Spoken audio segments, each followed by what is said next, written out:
Jacob, the owner, was not a bad man, and the main thing was that he was reasonable. If an animal got sick, he called a veterinarian and then calculated whether it would cost a lot to treat it and what would be more profitable, to try to put the goat on its feet or to put it away in the freezer. So he acted accordingly. Ariana tried to nurse every goat, even the weakest one, to give it a chance. She didn't think about the future yet. She only hoped that Selena would safely graduate from school and return to her. The attitude of the teachers at the boarding school to Selena's mother changed only when the girl began to study in high school. During all this time, the father, who vaunted how he loved his daughter, never once visited her. There were a lot of reasons, and went far away, and things in a new place was a lot, and new children were born. And if the first time he still called his daughter to congratulate her on her birthday, then later in this formal communication came to naught. And the mother came every weekend.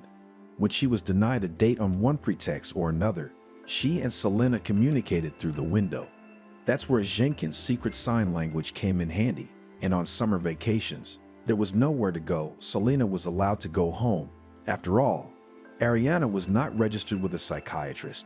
And although the woman has changed a lot in appearance, health to her little by little returned. Time and constant communication with animals turned out to be the best doctors. The 3 summer months seemed to Selena a period of carefree happiness.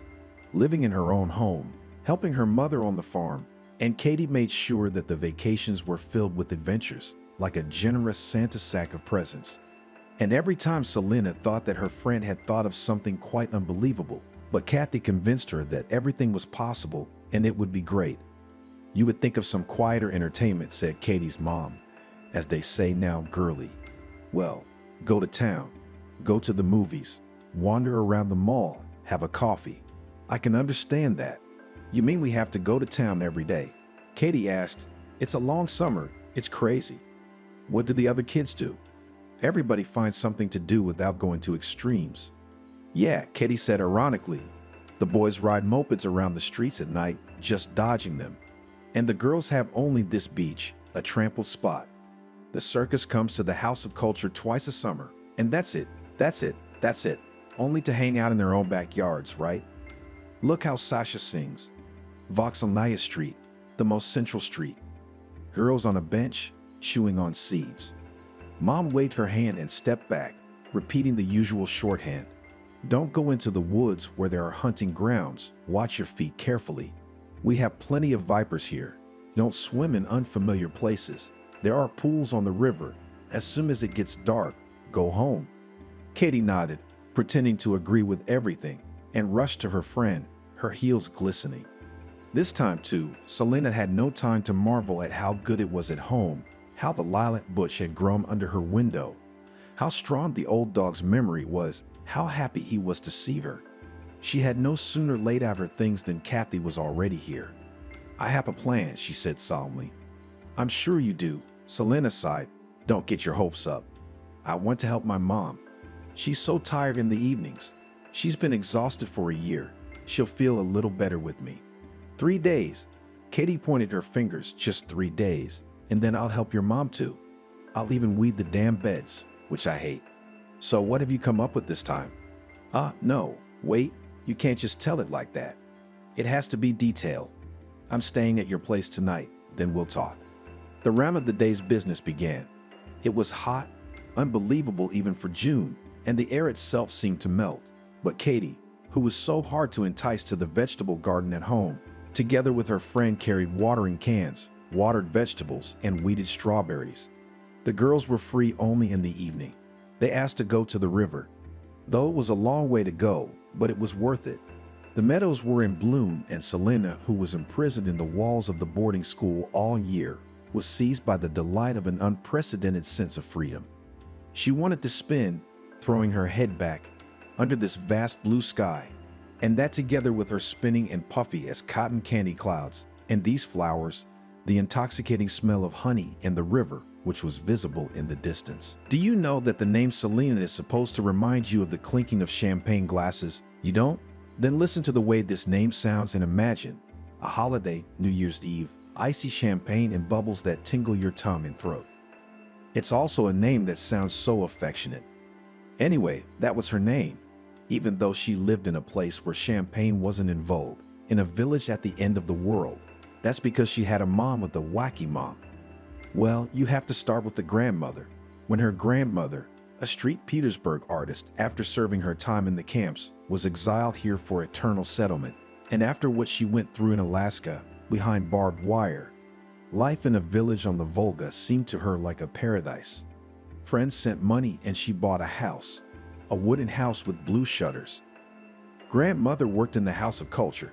She painted scenery and posters, washed the floors and stoked the stoves.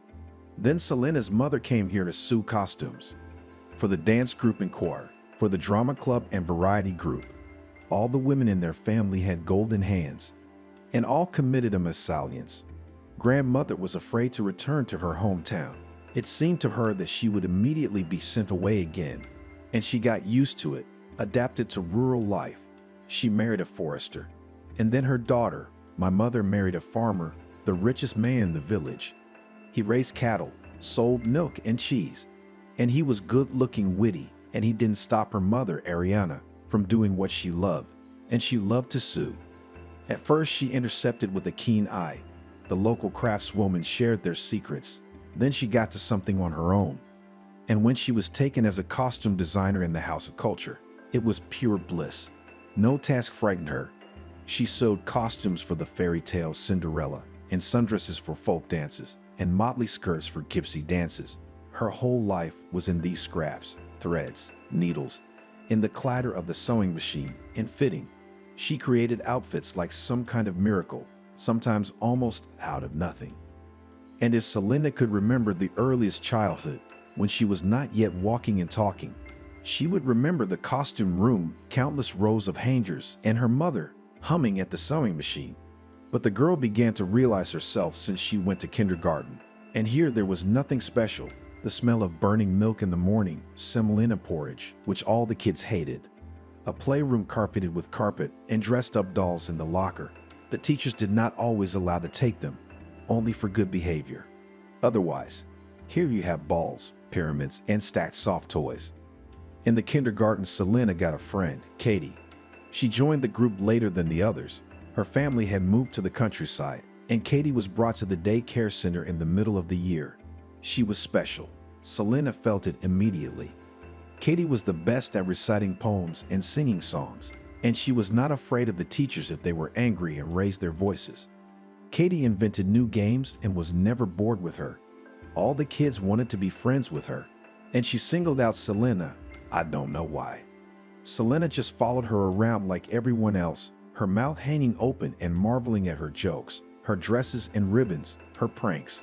But somehow, Katie decided that Selena was her second self, and from then on they were seen together everywhere. Kathy taught Selena how to draw horses. Katie said she was going to be a famous horsewoman or a great actress.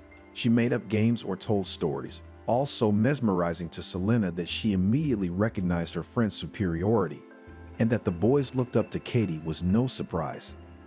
Selena's mom, Ariana, was also interested in the acquaintance. Katie's father was a construction manager. New houses were built in the village, 2 and 3 stories. Then there was a whole complex, a cafe downstairs and a department store upstairs. The building of the polyclinic was built new, replacing a small barrack, and a lot of other things. And Katie's mom didn't work. She's my house fairy, the girl told her friends in all seriousness. Mom says, in the house all the time must live someone to be cozy and warm, and she's my house fairy. Selena didn't quite believe it. Katie's mom didn't have wings, but the girl was fascinated by what was at her friend's house and what she didn't have. Fragile figurines, a ballerina frozen in a pirouette, the mistress of Copper Mountain with a lizard in her arms, the swan princess, the one with the star burning in her forehead, all lived high on the shelves. But Katie's mom took one of the fairy tale characters down every day for the girls to play with. And she had rings on her fingers, and the stones sparkled so beautifully.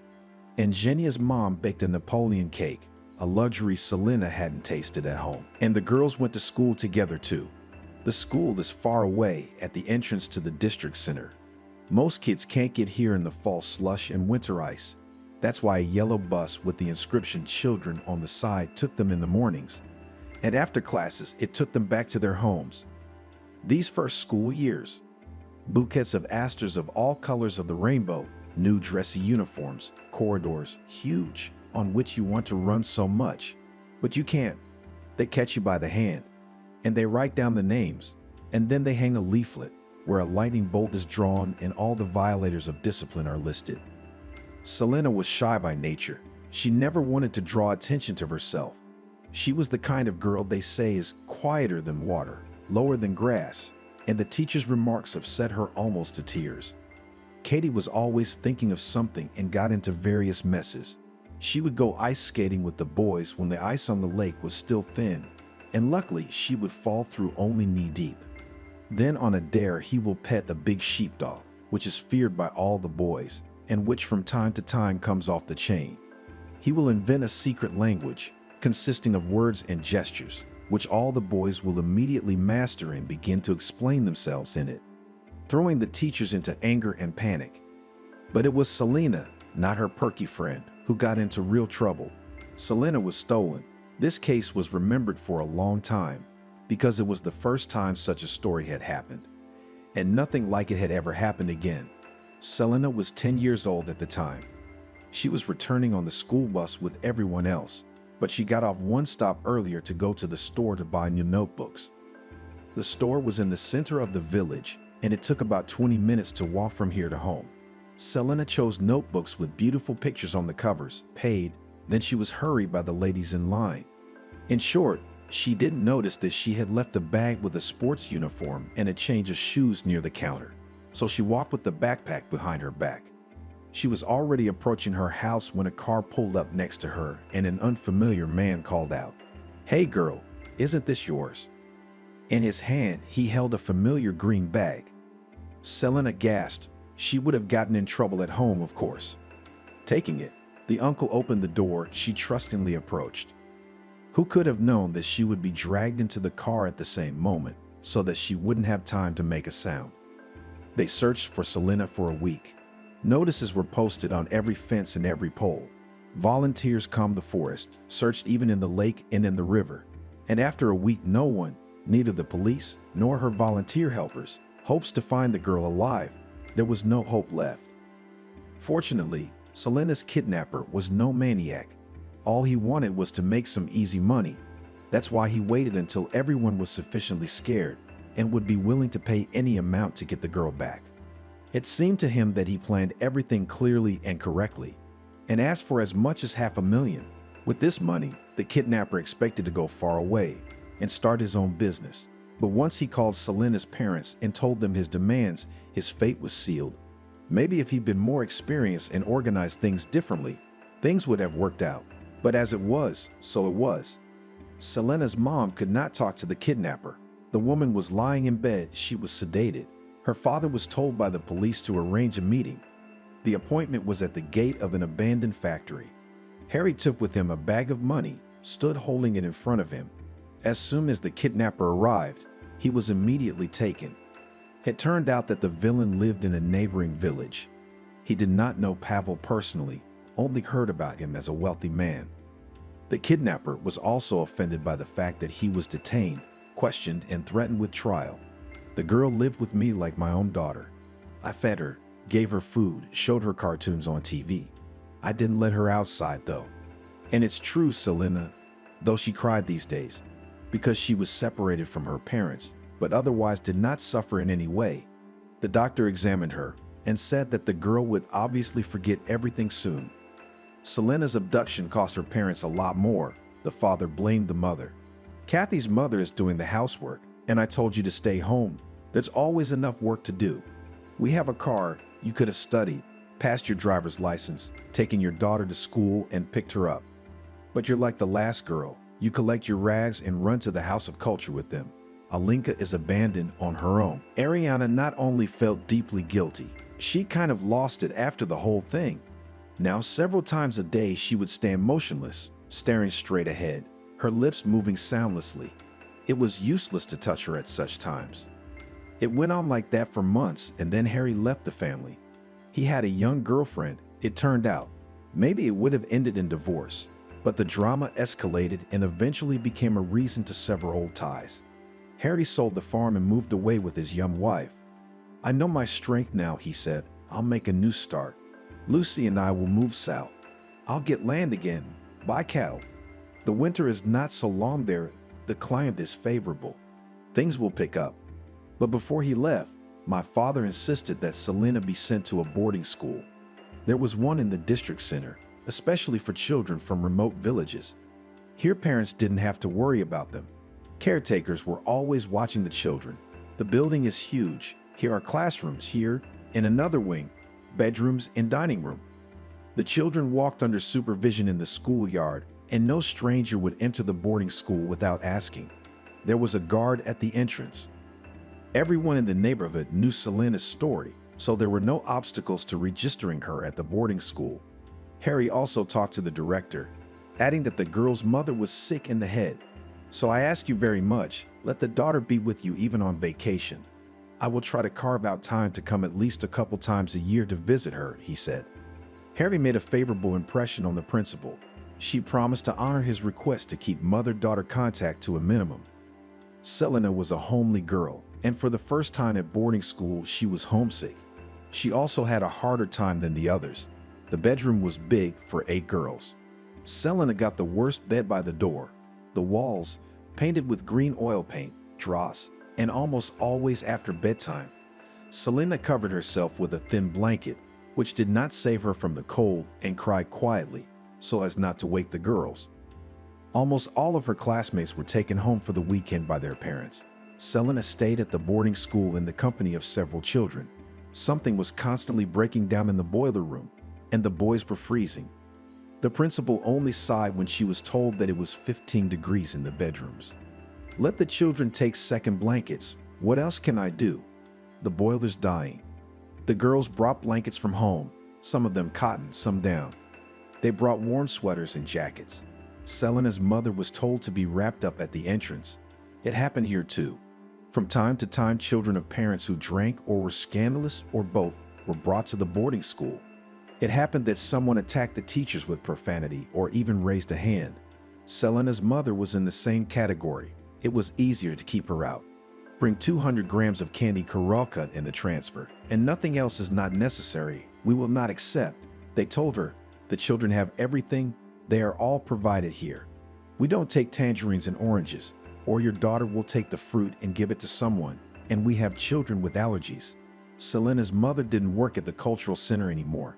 She couldn't concentrate on patterns and fabrics, needles and scissors.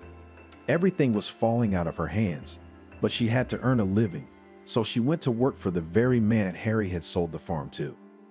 He'd worked hard in his time and had raised a fine herd of pedigree goats, and Ariana took to caring for the animals without a word. She fed and fed, cleaned up manure, milked, and if necessary, she helped the owner to treat the wards. In a short time, the woman changed. If before she was pretty, cheerful, coquettish, now it was difficult to recognize her.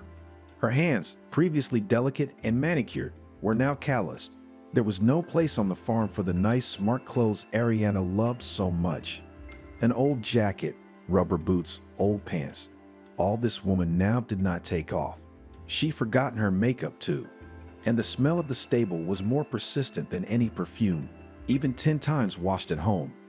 Not being strong by nature, Ariana was so tired that in the evening she only had the strength to drink tea with a piece of bread and fall asleep. And yet she did not feel unhappy. Let the family broke up, but the daughter was alive. That's the main thing.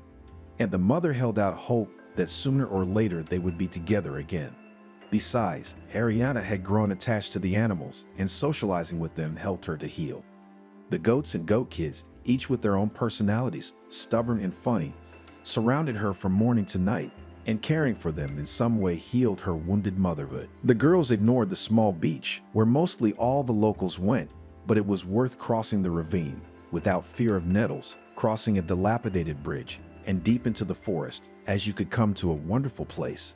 Right in the middle of the river was an island. The river was fast, but shallow. You could wade across.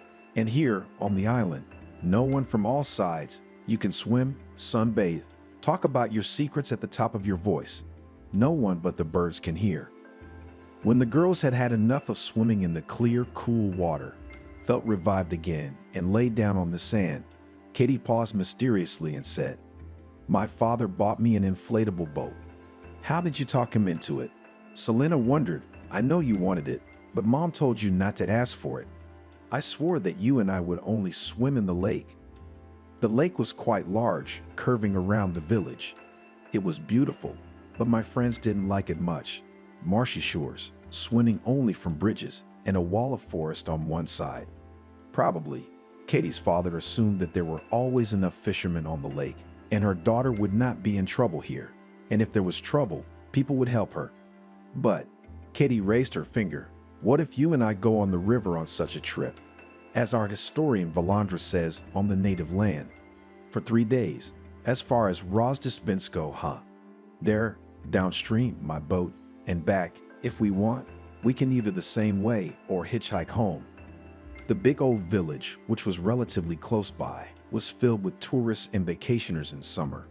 The trip itself was tempting, but Katie hadn't yet revealed all the cards. "I know that there, except for the agricultural technical school and the ruins of the factory and the sites that seem to be everybody goes there, mainly for the beautiful nature. And you and I will go to the Baron's house." "What house?" Selena didn't think she heard. That was the card Katie had up her sleeve. She was talking in a hurry, emotion overflowing. It turned out that once a nobleman from St. Petersburg, the brother of the Empress's favorite, by the way, had acquired an estate here. There was a lot of things here. There was a lord's house, and the manager's outbuilding and stables, and even a small church, and so on and so forth. Almost none of it has survived, except for the bar house, which was obviously built for centuries. The owner himself lived here very little. He stayed more and more in New York and abroad. Maybe he had originally planned to come here for the summer, but only then he forgot about this place, until he decided to get rid of his wife. It is said that he dreamed of hares and married a girl who was not rich, but very beautiful, and who was 2 or even 3 times younger than him. But with hares did not work out. The only son died in infancy. Then the Count made a new girlfriend, and since divorces at that time, to put it mildly, were not very good, he sent his wife here, out of sight. Like, "I'll support you, but you must never appear in my house again." This beautiful woman lived here until her death and died here. And young. She wasn't even 30 years old yet. She was said to have lost her mind in her last years. Yes, there was also a family crypt on the estate. And the unhappy woman made one condition. She would leave and would not remind her husband of herself. Only let her boy's body be reburied in the crypt so she could visit his grave. There's nothing else left for her in this life. And then, whether with the head of the barmaid became disordered, or whether she sincerely believed in different sorcerers, but as if she hoped with their help to revive her son, or just with his soul to communicate. It's like at spiritualistic seances different spirits are summoned. Of course, there are no reliable descriptions. Maybe they are just legends. It's also unknown whether she succeeded or not. The end of Countess Catherine herself was as mysterious as her life. The year of her death in the few documents indicated differently. Presumably she left at the age of between 28 and 30 years. When the manor house was finally abandoned, some of the locals decided to rob the house, and at the same time the crypt, the grave of the Countess, was not there. Today, the surviving house is in complete disrepair, becoming a shelter for various marginalized people. That's why it is not mentioned in any tourist guides, and guides do not take tours there. It's a miracle the mansion is still standing. If the walls weren't so strong, everything would have fallen apart long ago. It's got 2 floors and a mezzanine, Katie continued. The guys from our school wandered in by accident. They say a few people live there. The windows are covered with rags or plastic sheeting, and the beds are rags. But some remnants of former luxury have survived. Some tiles, some stove flaps. The bums are there all year round. Only one night a year they try not to stay in the house. It's the anniversary of the death of the Countess's little son. They say Catherine's ghost appears there at midnight. A lady dressed in white walks through the empty house. Then she goes up to the mezzanine, where these seances were held, and there she disappears, as if she were going into a large mirror. And that's the night that's gonna happen next week. Let's go catch a ghost, huh? Selena blinked a lot. Why do you need it? That was the first thing she asked. Look, it's probably in every old house. The lady in white, the gentleman in black. People can't do without scary stories. There's no one there, I'm sure. Just bombshells. Well, even if you see him, how are you going to catch him, this ghost? And what are you gonna do with it? It's not a genie. You can't put it in a lamp and make it come out and do what you want. But Selena knew her friend too well. If the word interesting lit up in front of Katie with a neon flame, there were no obstacles for her. She forgot everything. She was driven by passion, like Rocky the mouse who saw the cheese in front of him. I don't know. Maybe there's some treasure left there, and the ghost will show it to us, or tell us some terrible secret. It doesn't matter. Just think how great it would be if we could see it. It's otherworldly. Her friend's voice sounded ecstatic. Selena sighed again. There's no use in talking you out of it, I take it. Absolutely. Katie confirmed easily. But you're with me, aren't you? I'm not going to catch a ghost, and I'm not going to make friends with the marginalized. You can go and catch your ghost. I'll wait for you somewhere, not far away. The rest of the evening, the girlfriends were going to spend discussing the details of the trip. They were used to the fact that the island was the most secluded place and belonged only to the two of them. That's why they were both so surprised to see a young man on the shore on the cliff. The boy was older than them. If the girlfriends were 15 years old, he was about 18 or even 20, a respectable age, and he was glad to see them. Girls, I'm lost here. Can you tell me how to get to the village? We're not from around here, Katie mumbled to her friend, and she answered loudly, We'll show you, of course. I just wonder how you got lost here. Wait, don't come down to us. Look around. There should be a path behind you. You'll follow it to the concrete road. Well, it's a road paved with slabs, and along it there will be dry trees on the left, and then on the right there's a long hill. If you watched Teletubbies as a kid, it looks like their house. When you pass the hill, you'll see the roofs in the distance and the water tower. I'll go down after all. The heat is unbelievable. Is it so shallow everywhere here, or is there a place where you can take a dip? There's a pool farther away, Selena told me. She herself, although she had learned to swim, preferred shallow water. The cliff was really steep. The tree that grew on its edge had long roots, and like an uncombed mane of hair, went down to the shore, and clinging to them, intercepting them with his hands, the boy found himself on the shore. Here? He asked, pointing to where the river had overflowed. Here, Kathy confirmed. The boy threw off his clothes and plunged into the cool river with visible pleasure. He swam on his side and on his back, dived. He's showing off in front of us, Katie whispered to Selena. Finally, the boy surfaced near their islet and was sitting next to his girlfriends, large drops of water glistening on his back. He told them that he had come to the neighboring village, to his aunt's house. There were many lakes in the neighborhood, and he was advised to go to one of them, the one in the middle of nowhere. They say that the river used to flow in a different channel, but then it made a small dam on it, and the channel changed. And where it was before, this very lake remains.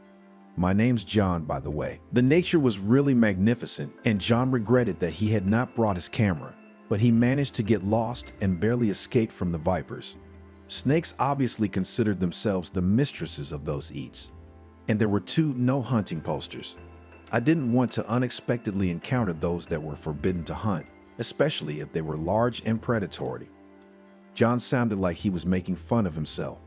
And then when I finally got out of the thicket, there were fields, and no direction to go, just a sea of green all around, and no one to ask. So you guys really helped me out. He even clasped his hand to his chest. Please, answered Katie in the same mocking tone. We provide services, replace the compass, tell the way. We came on acquaintance, and in a pool to drown. How are you going to get back? Selena asked worriedly. You'll have to go to the bus stop. At 7 o'clock the last bus will go. You'll get to your village. For some reason, though John was good looking, she felt uncomfortable and a little afraid in his presence. Katie didn't seem to think anything bad, and back to the village they went together.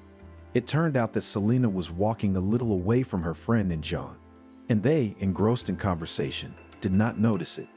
It turned out that John is already a student studying at the law school. They have a whole dynasty, starting with his grandfather, an old lawyer.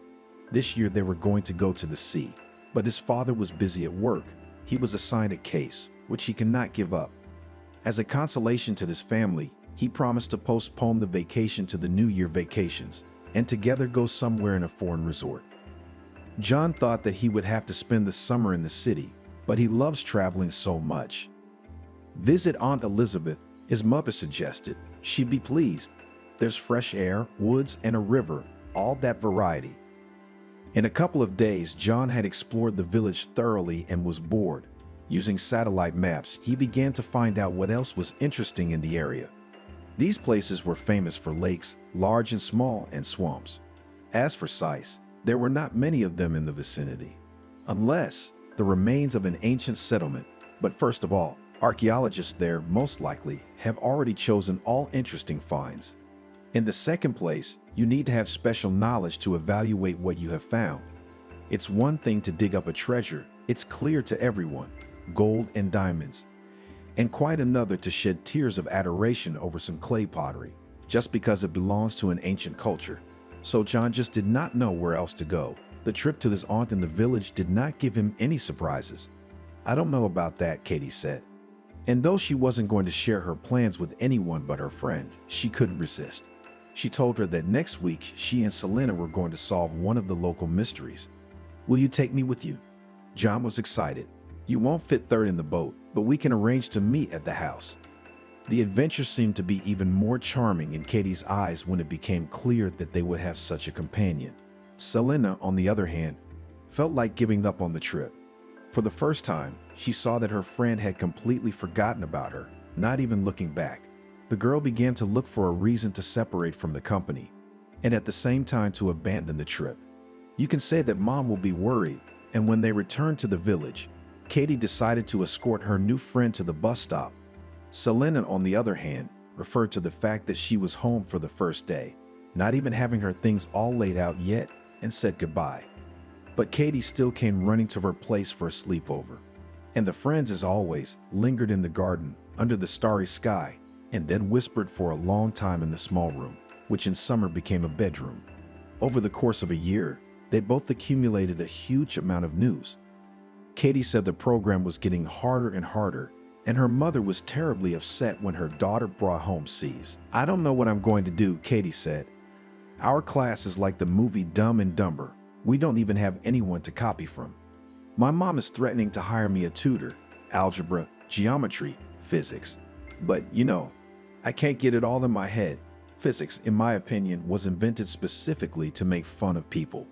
Now my mom will pay money and I, instead of living my life, will sit with our Anna and who else my mom can hire, as now our same physicist, nod.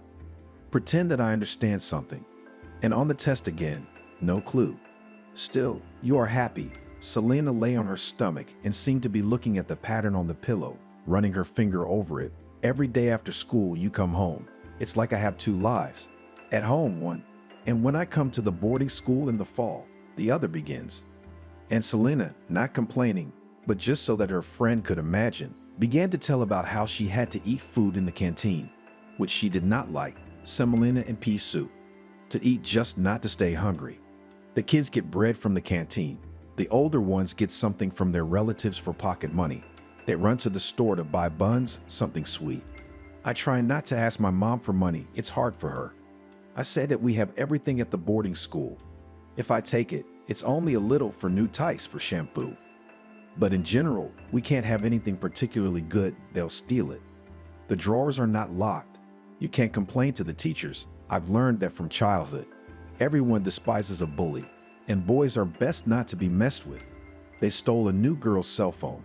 She's 12 years old. She's still young. Cell phone thing expensive," she cried, then still went and the teacher and told her. Of course, there was a commotion. They made a real search in the bedrooms and found the cell phone under the boys' mattresses. And how can you punish them when even many teachers are afraid of them? Those boys in high school, they just pretend it's okay. They found the phone. Problem solved. But then the boys hounded that poor girl. They ran up to her at recess, pulled up her skirt, and shouted at the whole corridor what color her panties are. Teachers tried to do something, scolded them, gave them a D for behavior, threatened to expel them. They could not do anything. As a result, this girl was taken away by her mother and homeschooled. Listen, why doesn't your mom take you? Katie suddenly asked. Me? Selena was confused. My father told me to finish school there at the boarding school. Kathy whistled. Where is he, that father? I don't think he cares where you are or what's wrong with you. Mom's not disenfranchised. Let her go and file a report and we'll be back in the same class.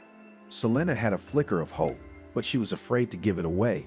You know what my mom's like. She's so quiet, unresponsive. She can't raise her voice at anyone, can't fight. The principal will say to her, let the girl finish her studies with us, and she won't dare object.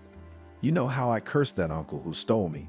Not for me. He didn't actually do anything to me. All I remember is that I was sitting there watching, well, wait on TV. I'm from my mom. You may not remember, but I do. She used to be a completely different person. My dad used to say about her that she was a holiday woman. Well, we'll talk more about it, Katie said thoughtfully, apparently still thinking about it. They fell asleep when the sky in the east began to lighten up. The days left before the journey began flew by like an arrow. The girls managed to persuade their parents to let them go to Rozdestvinsko and back. Selena's mom had the hardest time, but she was persuaded with a chorus. Well, you cannot deprive the girl completely independent, said Jenkins' father. In a few years she's so and so to leave here. She will enter a technical school or an institute. She will start her own life. If you patronize her like this, then she will have 10 times more difficulty. I understand. Ariana agreed with a guilty look, but she was still slow to let go of her daughter's hand. You'd have to drown in our river. A chicken can wade through it. Our daughters can swim. Now they're practicing with the boat on the lake, and the girls really practiced. They swam to the farthest edge of the lake, where seldom anyone wandered. The forest was so dense here. They rubbed their palms with paddles, and Selena, who was used to the sun, managed to get burned. Finally, the tent, sleeping bags, and everything else necessary for the trip were packed. We decided to set off in the morning. In the first place, it was not hot yet, and in the second place, the girlfriends expected to stop for an hour in the afternoon and still swim to Rozdestvinsko in the evening. Jenia's mother wanted to call her acquaintance to let the girls spend the night. Her daughter barely managed to talk her out of it. Mom, that's the whole interest. A tent, night, fire, and night at Aunt Lita's in the hall on cots. Of course, the girls didn't mention the real purpose of their trip. Katie had been to the sea with her parents many times before, but when at dawn their boat left the shore and, obeying the oars and the current, rushed forward, the girl thought that she liked this trip much better. The fresh wind chilled her cheeks, and at every turn there was something unknown waiting for her, and no crowded beaches and crowds of vacationers. In the middle of the day, when the sun was already hot enough, the girls chose a place where the pine trees approached the shore. They took out sandwiches and a thermos of iced tea and stretched out blissfully in the shade. Do you think John will come? Katie asked. Who knows? Wouldn't it be better without him? Selena said cautiously. It's such a special feeling to have someone protecting you. I thought you weren't afraid of anything, Selena wondered, and you trust this guy that much. You've only seen him once. I have a knack for people, Katie said flatly, and there's no one to be friends with around here. I'm getting so sick of the neighbors going, Janisha, you've gotten so pretty. Do you have a boy? You'll finish school. You'll get married. Don't drag it out. Yeah, you should see our slackers. The boys in our class have already tormented the teachers. They don't need history, and English will never be useful in their lives. I can see that none of them will go to college. Have you thought about where you want to go? Selena asked. I'm going to go to the theater school. Kathy said it as a joke, but it's known that in every joke. You can do it. Selena was serious. I can't think of anything but going back to my mom. I'm afraid to go far away. What if something happens to her? She has no one but me, and I have no one but her. They reached the place when the sun was already low on the horizon. Selena thought it was necessary to choose a suitable place on the shore and put up the tent. Day X was coming tomorrow. They would have plenty of time in the morning to tour the bar's house and make arrangements to stay there overnight. Katie, on the other hand, thought they should go to the old mansion right now. What are we going to do for a couple more hours on the beach to feed the mosquitoes? We got the map. Come on, we'll be there before dark. I want to see how this house looks at dusk. Atmospheric. Go on, Selena agreed. I'll stay here. You can't leave your stuff behind anyway. And the boat. Let's set up the tent and go. I'll get dinner started. Katie didn't want to admit to herself that it wasn't just her desire to see the old house in the sunset light that was driving her. She hadn't exchanged phone numbers with John, nor had they agreed on a specific place to meet, but had limited themselves to a vague meet at the mansion. The chance of meeting a new acquaintance right here and now was slim, but Kathy pretended she wasn't going for that. The old Baron's house stood a little away from the village. For a long time it had been occupied by an agricultural college, so there was no hope that any of the old things inside had survived, except for the things that couldn't be taken out, like the moldings on the ceiling, and the mezzanine was rumored to have been used as a storage area for junk long ago. The house was a sad sight. Most of the windows were broken, the main entrance was boarded up, the stairs were scratched, and yet there was some life here. There, a figure flashed through the window. Voices were heard. Someone called softly behind Katie's back, and she turned around. A man of indeterminate age, with a puffy face and a purple tint, approached unnoticed. Apparently, he had a decent drinking record. Despite the fact that the heat was still on, he was wearing a warm jacket that smelled stale from a distance. "Are you interested in old times?" he asked. "Sort of," Katie answered cautiously. On the one hand, she was afraid to talk to a stranger here when people were far away. On the other hand, she and Selena would want to sneak into the house tomorrow, which meant she'd have to make contact with just such individuals. "Almost no one comes here now," said the man before, when the technical school was here. The house still looked good. And now what? Just ruins. The roof is about to collapse. "Have you been inside?" I lived there," said the new acquaintance with a touch of pride. "When the technical school moved, of course, they wanted to tear everything apart. Well, it's like the houses are being dismantled. Somebody wanted frames, somebody wanted doors, somebody wanted floorboards. Well, I guess me and the kids didn't let them." "The kids?" Katie was confused. "Well, there's a few of us around here. Aborigines, so to speak. It's all right, we've settled in. In winter, we warm ourselves with the stove. We can live. But if you want to see the house, you chose a bad time." "Why?" the girl asked cautiously. "You can't see much now. It's getting dark. And tomorrow..." He hesitated. "Tomorrow what?" "It won't be a good day," the man decided. "It's peaceful here. Except for this day. Sometimes it goes by unnoticed, nothing happens. And sometimes, I can't find a word for it. A fog. An obsession. You can see something here. It's a strange story. I'll tell you if you want. Are you staying in the village? Shall I show you out?" "A lady has a chaperone," came a voice that Katie recognized immediately. And immediately the fear vanished. Now Katie was ready to go to the very attic where, according to rumors, the antique mirror had stood before, or even still stood. But she knew they wouldn't see anything now. If anything was going to happen, it would be tomorrow. They were shown into the attic by a familiar marginalized man. Before that, he introduced himself with honor. His name was Victor, but the kids called him Babai. Babai behaved so friendly, as if he was the owner of the manor, and they had come to visit him. Following him, the girls and John went up to the second floor and passed through a long corridor. Everyone looked around curiously. Here, where they passed, the traces of antiquity had almost disappeared. What remained was the interior of the era of the technical school to which the building had belonged for 3 decades. The corridor was once painted with blue paint. Some rooms had lost their doors, and then the boys saw a stove in an empty room, the remains of a sofa, or piles of junk. And then Babai opened an inconspicuous door at the end and said, "Please." It was obvious that he was trying to impress the girls. There was another staircase that led upstairs, narrow, with steep steps. Selena remembered climbing up to the church bell tower with the other kids to ring the bell on Easter, when she was a child. There were similar steps on the bell tower, and the next day the girls' legs were very sore. "Now there's no way I'll believe that the Countess had ever climbed up here in her lifetime," Katie grumbled. "You'd have to try to climb that steepness in a long dress and a half." There was only one room in the attic, a very small one. Maybe no one had ever lived in it. But Selena imagined that the Countess had a study here. Here, by the window, was a mahogany desk covered with green cloth. And this lady wrote bitter letters to her unfaithful husband, from time to time stopping, biting the tip of the pen to gather her thoughts, and looking out the window. The view from here was really wonderful. The house was nestled on a small hill. The forest, the river, and the village were all in sight. "Is this the mirror you were talking about?" John asked. How did he see it?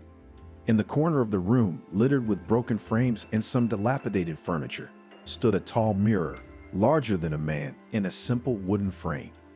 One might have been tempted to take it away, but the mirror's surface was dull, and it was difficult to see one's reflection even in the most general way. "Exactly," Katie said. "Oh no.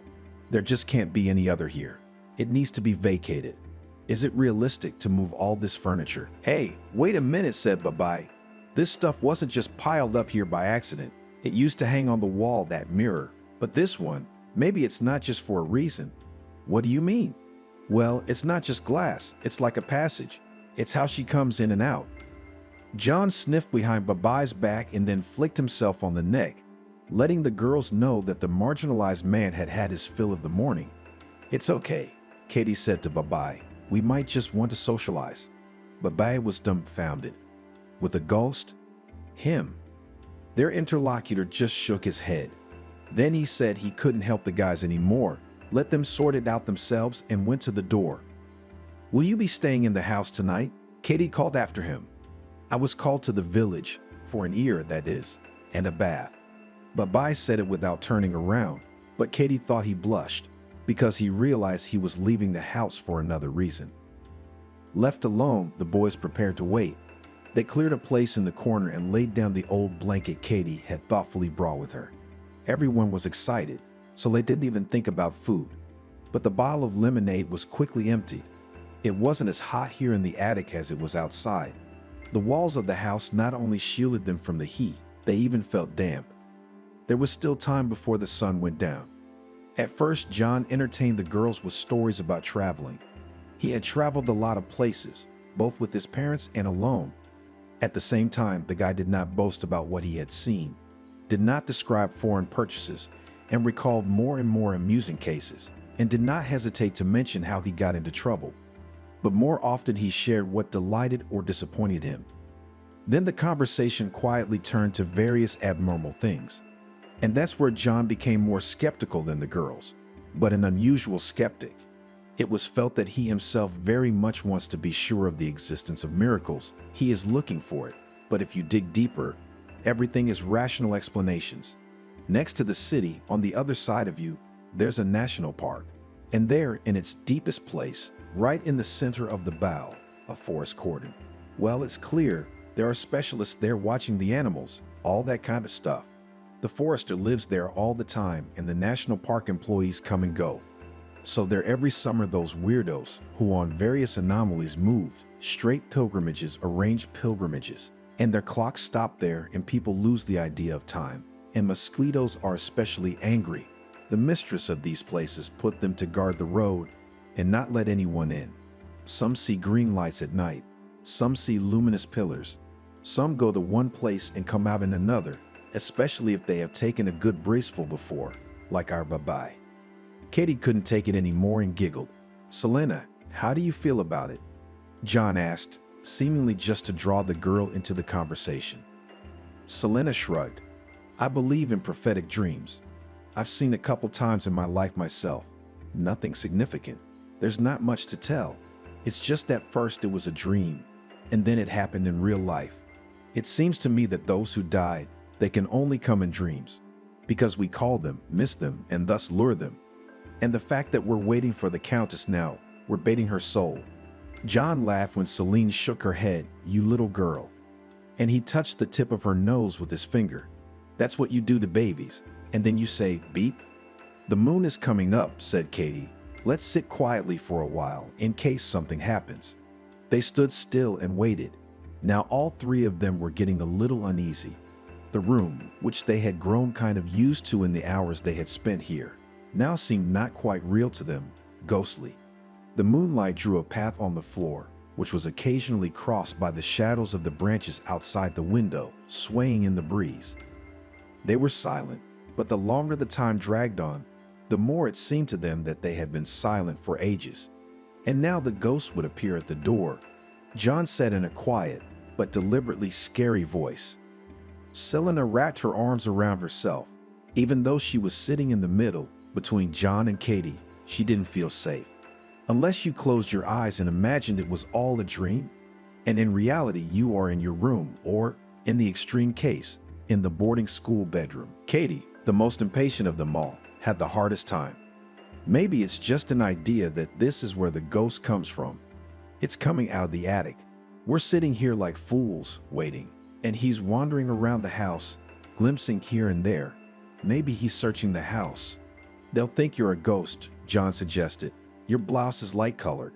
If any of the homeless people are still there, they'll scream, especially if you step on them. What if Selena started but didn't dare to continue? Of course, this thought was naive, and she shouldn't have shared it with her friends. Still, she couldn't resist checking it out. She got up, walked silently over to the mirror, which glowed faintly in the darkness, and brought her face close to it. She always liked to look at stereo pictures. You look through the patterns, then as if you were pulling your gaze into your own dimension. But slowly, and then suddenly a three-dimensional figure suddenly appeared. A swimming fish, a running man, something else. Selena looked through the mirror, into nowhere, into eternity, or maybe into the very essence of herself, and then tried to come back. And then it was as if it burst from inside. Only for her, for Selena, visible. Such bright, such big blue eyes, which seemed to belong to a man, looked straight at her. It looked, burned with their certainty. It could not seem it was a look from there, from the beyond. Celine shrieked, but it was a squeeze, and everything went black. She was lying on the grass, and Katie was gently touching her face with something cold and wet. Selena had never heard her friend's voice so frightened before. Nothing. Her own voice sounded so quiet that Selena thought no one would hear. Where are we? In the clearing by the house, Katie said hurriedly. John carried you out in his arms. You saw something, didn't you? Don't question her, the boy hastily intervened. Let her come to her senses first. Celine felt so weak that she wanted only to close her eyes and not move, but she knew that would frighten her friends even more. So after a few minutes, she sat up. She had to put her hand on the ground, though. Are we staying here? Katie looked at John. She won't be able to walk, will she? Wait, I'll be right back. I'll be back in a little bit and then we'll go, Selena promised. They made their way to the tent on the beach. Selena was leaning on John's arm, and Katie was ready to pick her up on the other side. The girl knew that her friends, though they had decided not to ask her, were still burning with curiosity. They would want to know what she had seen. Celine felt better as they approached the shore. Let's not talk about it, okay? She said. I just can't tell you. I don't know what words to use. But it's there, or something is there, but it's there. Katie must have been offended. It was the first time Selena had ever kept a secret from her. And it's a big one. But in all fairness, Katie was the one who made it all up. And she should have seen what Selena did. However, the friend looked bad. It was clear that Alinka was not pretending there, white as a wall, and Katie, with great difficulty for herself, but decided really not to question her about anything. The next morning, everyone pretended that there had been no ghost hunt. So what if they went to Rozdestvensko? It was only a short drive from home. John arranged with some of the locals, and they were driven back by car. In the light of day, what had happened the day before seemed equally unreal to both John and Katie. Selena was silent, and it was impossible to know what she was thinking. From that day on, she remained strangely silent, thinking bitterly that she must have inherited her mother's psyche. Once a major upheaval had happened in her life, she had gone. Selena no longer agreed to any of Zhenka's projects. In all the immersed in housework, good, it was enough. Selena tended the vegetable garden. On some days she helped her mother on the farm. On others she cleaned and cooked. But in the evenings, Ariana was reluctant to send her daughter out for a walk with Katie. Often John joined their company. He had gotten a bicycle, and now he had no trouble getting to his girlfriend's house. The girls showed him all the protected corners, all the places in the neighborhood that they loved so much. It was always easy for the three of them. They never quarreled, and Katie confided at home that she was already waiting for the next day to come and they would meet again and go out together. You're in love, I guess. Mom suggested. Katie just shrugged her shoulders. She told John Selena's story, taking the boy at his word not to do anything without consulting her. But it's so easy to decide. John was agitated. I could talk at the boarding school myself, but it's better. Father's coming to pick me up in mid-August to stay here for a few days. Aunt Elizabeth is his sister. They don't see each other much. We'll all go to the boarding school together and solve this issue. We'll knock the principal on the head. Don't be frightened. I'm speaking figuratively. And it all worked out. Selena didn't believe it at first. John's father, a very serious, imposing middle-aged man, a lawyer of a large company, just started talking as the principal, who Selena was so afraid of, immediately began to nod and agree to everything. Of course, I understand. The girl will be better at home. All that was left to do was sign the papers, pick up the documents, and bow out. Jack's father was in the car, so they took Selena's things at once. The girl looked at her empty bed and nightstand and thought that it was as if she had never lived here. Ariana was happy to the point of tears and felt guilty that she hadn't had the courage to take her daughter earlier. The girlfriends now went to high school together. In the few years that passed before graduation, their friendship with John had not been interrupted. While the guy studied at the institute, he regularly came for summer and winter vacations, and together they had fun like children.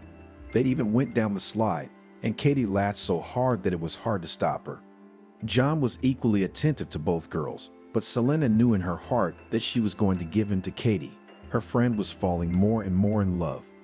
Selena had her own secret, which she did not share with anyone but her mother. "Mom," she asked Ariana, "did we have any fortune tellers in our family?" Her mother had been sewing, and now she put the unfinished work on her lap. "Not that I know of," she said, thinking, "Why? You know I'm even afraid to talk about it. I see bad things sometimes now. Well, like if a person is going to die soon, I see through his real face another one, waxen dead, and the eyes are closed. It's like the pictures are superimposed on each other. I've lost my mind and now I'll be locked up not in a boarding school, but in a hospital, right? In an asylum?" The last spring the girls spent at school came. Katie was ready to surrender to the inscrutability of the exact sciences. "I'll only take basic math," she said angrily. "A fool can figure it out. I'll never need those discriminants and other nonsense anyway." She was going to theater school. No, not in some university known throughout the country, and in the studio at the Regional Drama Theater. As for appearance, Katie did not meet the expectations that used to put on her parents. Now it was clear that grew a gray sparrow. Average height, stubby, until she began to talk, remained unremarkable, but Katie rarely spoke. "What a common appearance. What's the big deal?" She snorted. Not gray, but universal. "I can be made up to look like anyone. And then I'm not going to the movies or close-ups. Who's going to get a close-up look at me from the auditorium, except through binoculars?" She didn't seem to have any doubts that she'd get in. Selena, on the other hand, was quietly sad. Not only her best friend, but all her classmates were discussing where they would apply after graduation.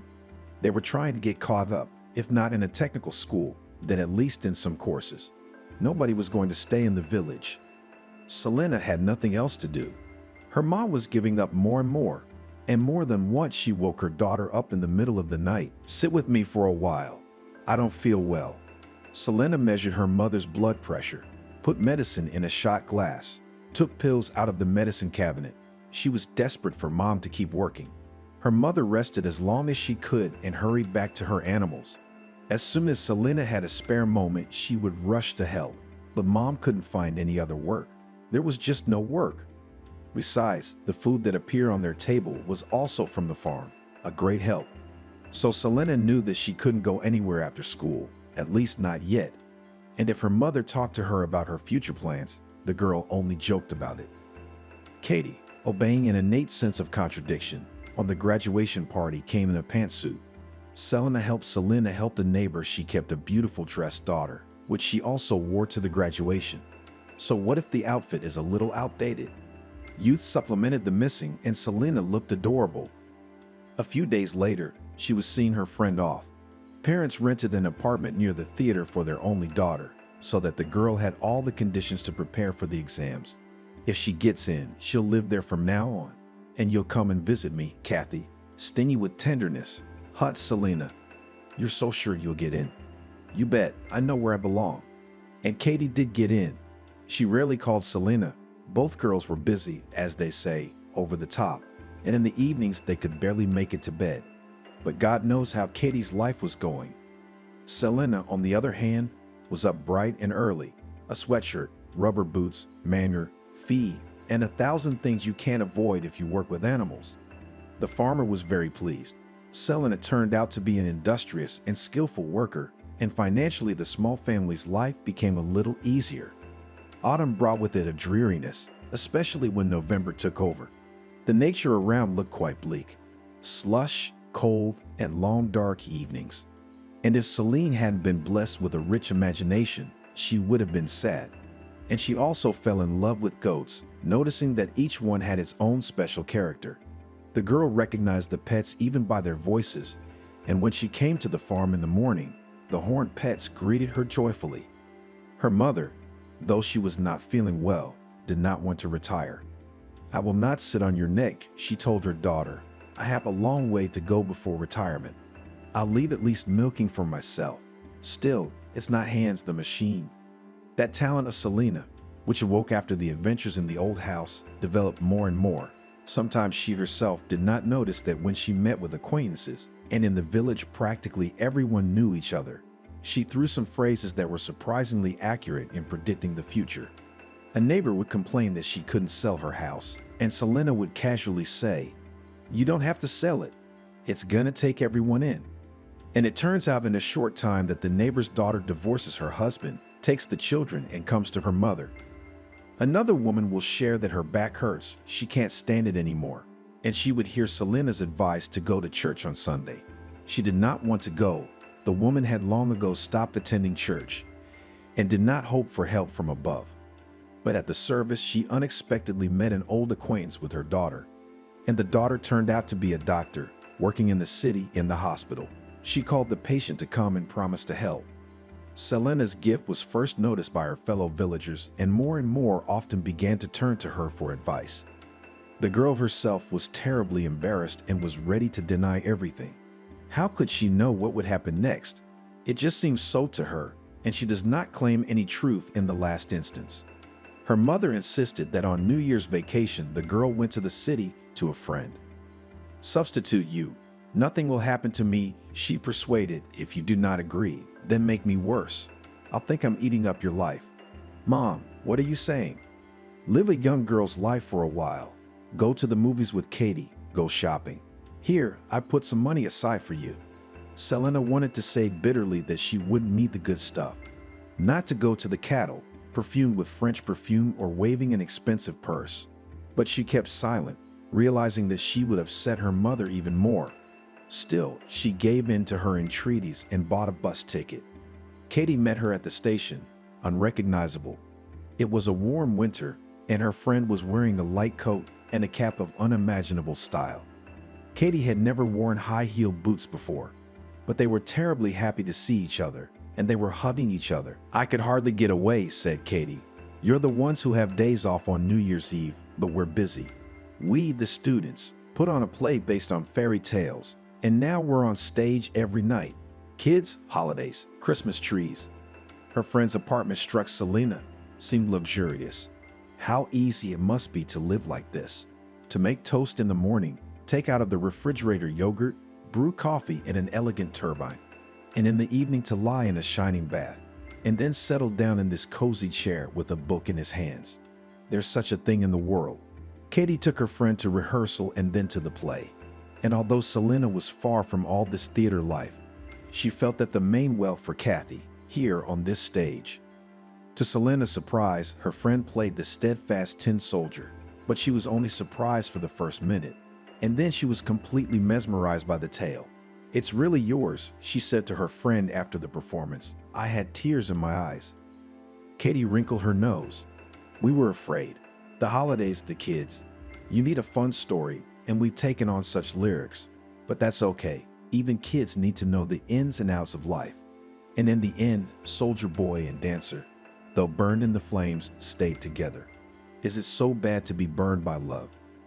Then she looked at Selena with a sidelong glance and added, "Tomorrow is my day off after all. I'll get John to drive us around the city. I was afraid to ask you about him. I thought you were together, and you still haven't said a word about him. You two haven't had a fight. Not once. You're here from morning till night. You don't realize the rhythm of life here. Then you realize, oh, we haven't seen each other for a month." Later, Selena couldn't forget that day. John had picked up the girls in the morning. They were in a country park, admiring the snowy winter, drinking mulled wine in a small cafe. Then Kathy and John organized a real excursion for Selena, showed her the city in a way that no tour guide could do. "And here I bought my pearl earrings in this store," Katie said. "It was the first cold day of autumn. I was going to buy my shoes for the season. I looked in the jewelry store only for a minute, saw these earrings and couldn't resist. And here, girls, you can go up on the roof of an old house and look down on the city. Would you like that?" John suggested it. In the evening, they sat late at Katie's house, drinking coffee, and Selena listened avidly to her friends' stories about what had happened to them over the months. She had nothing to tell them herself. Well, she got stronger a little. Sacks of mixed fodder alone carries from the gate to the barn. Well, her favorite goat gave birth to 4 baby goats. Are they interested in that? Then it turned out that John thought Selena had come for the whole New Year's holiday, but she was only off for 3 days, so they didn't really get to say goodbye. The next morning, when the guy called Katie and asked where they wanted to go today, it turned out that Selena was on the first flight out, and Katie had a rehearsal. It was a damn shame, and the guy was upset. "Why didn't you tell me? I would have walked her to the train station." "I thought you knew," Katie said. The next time, the friends might not see each other until summer at the earliest, but already in the spring, Selena started having strange dreams, or rather, the same dream that repeated itself from night to night. She was in Rozdestvensko again, and she was walking along the riverbank. The banks here were sandy. Year after year, the river washed up the slopes, changing their relief. And now the edge of an old, abandoned cemetery was exposed, where no one had been buried for a long time. In her dreams, Celine walked along this shore, agonizingly trying to figure out what she needed to find. What was it? But the morning came when she woke up, knowing exactly what she had to do. In Rozdestvensko, there was a small museum, which for a long time could not think of a name. And finally, they christened it the Museum of Peasant Life. Here was collected that told about the life of peasants in the past centuries. Troughs and spinning wheels, tools, cradles for babies, embroidery, icons. And of course, the only woman who worked here, both as director and tour guide, knew the history of the old manor. Celine went to her. "Maria," she said, "what will be done with the old cemetery?" Her companion understood her half-wordedly. "Our priest has long said that the remains should be collected and buried in the new cemetery, albeit in a common mass grave, buried and honored. It is necessary." Celine did not take her serious gaze away from her. "I know why no crypt was found in the manor. But how?" Maria even took off her spectacles, as if she thought she could see the girl better that way. "There are no documents, nothing." Countess Catherine longed for her dead son and really tried to communicate with his soul in some way. Maybe it developed some natural ability she had. Today, she would be called clairvoyant. Back then, the peasants called her a witch. She did die young. She was poisoned. Her husband had long since forgotten to think of her, and she was buried here, in an unmarked grave outside the cemetery. And the remains of her son, the witch's beast, were moved there, and the crypt was leveled. "Is that a legend? Did one of the locals tell you?" Selena shook her head. "It's true. There's still an oak tree there, and next to it is that grave. We have to do something."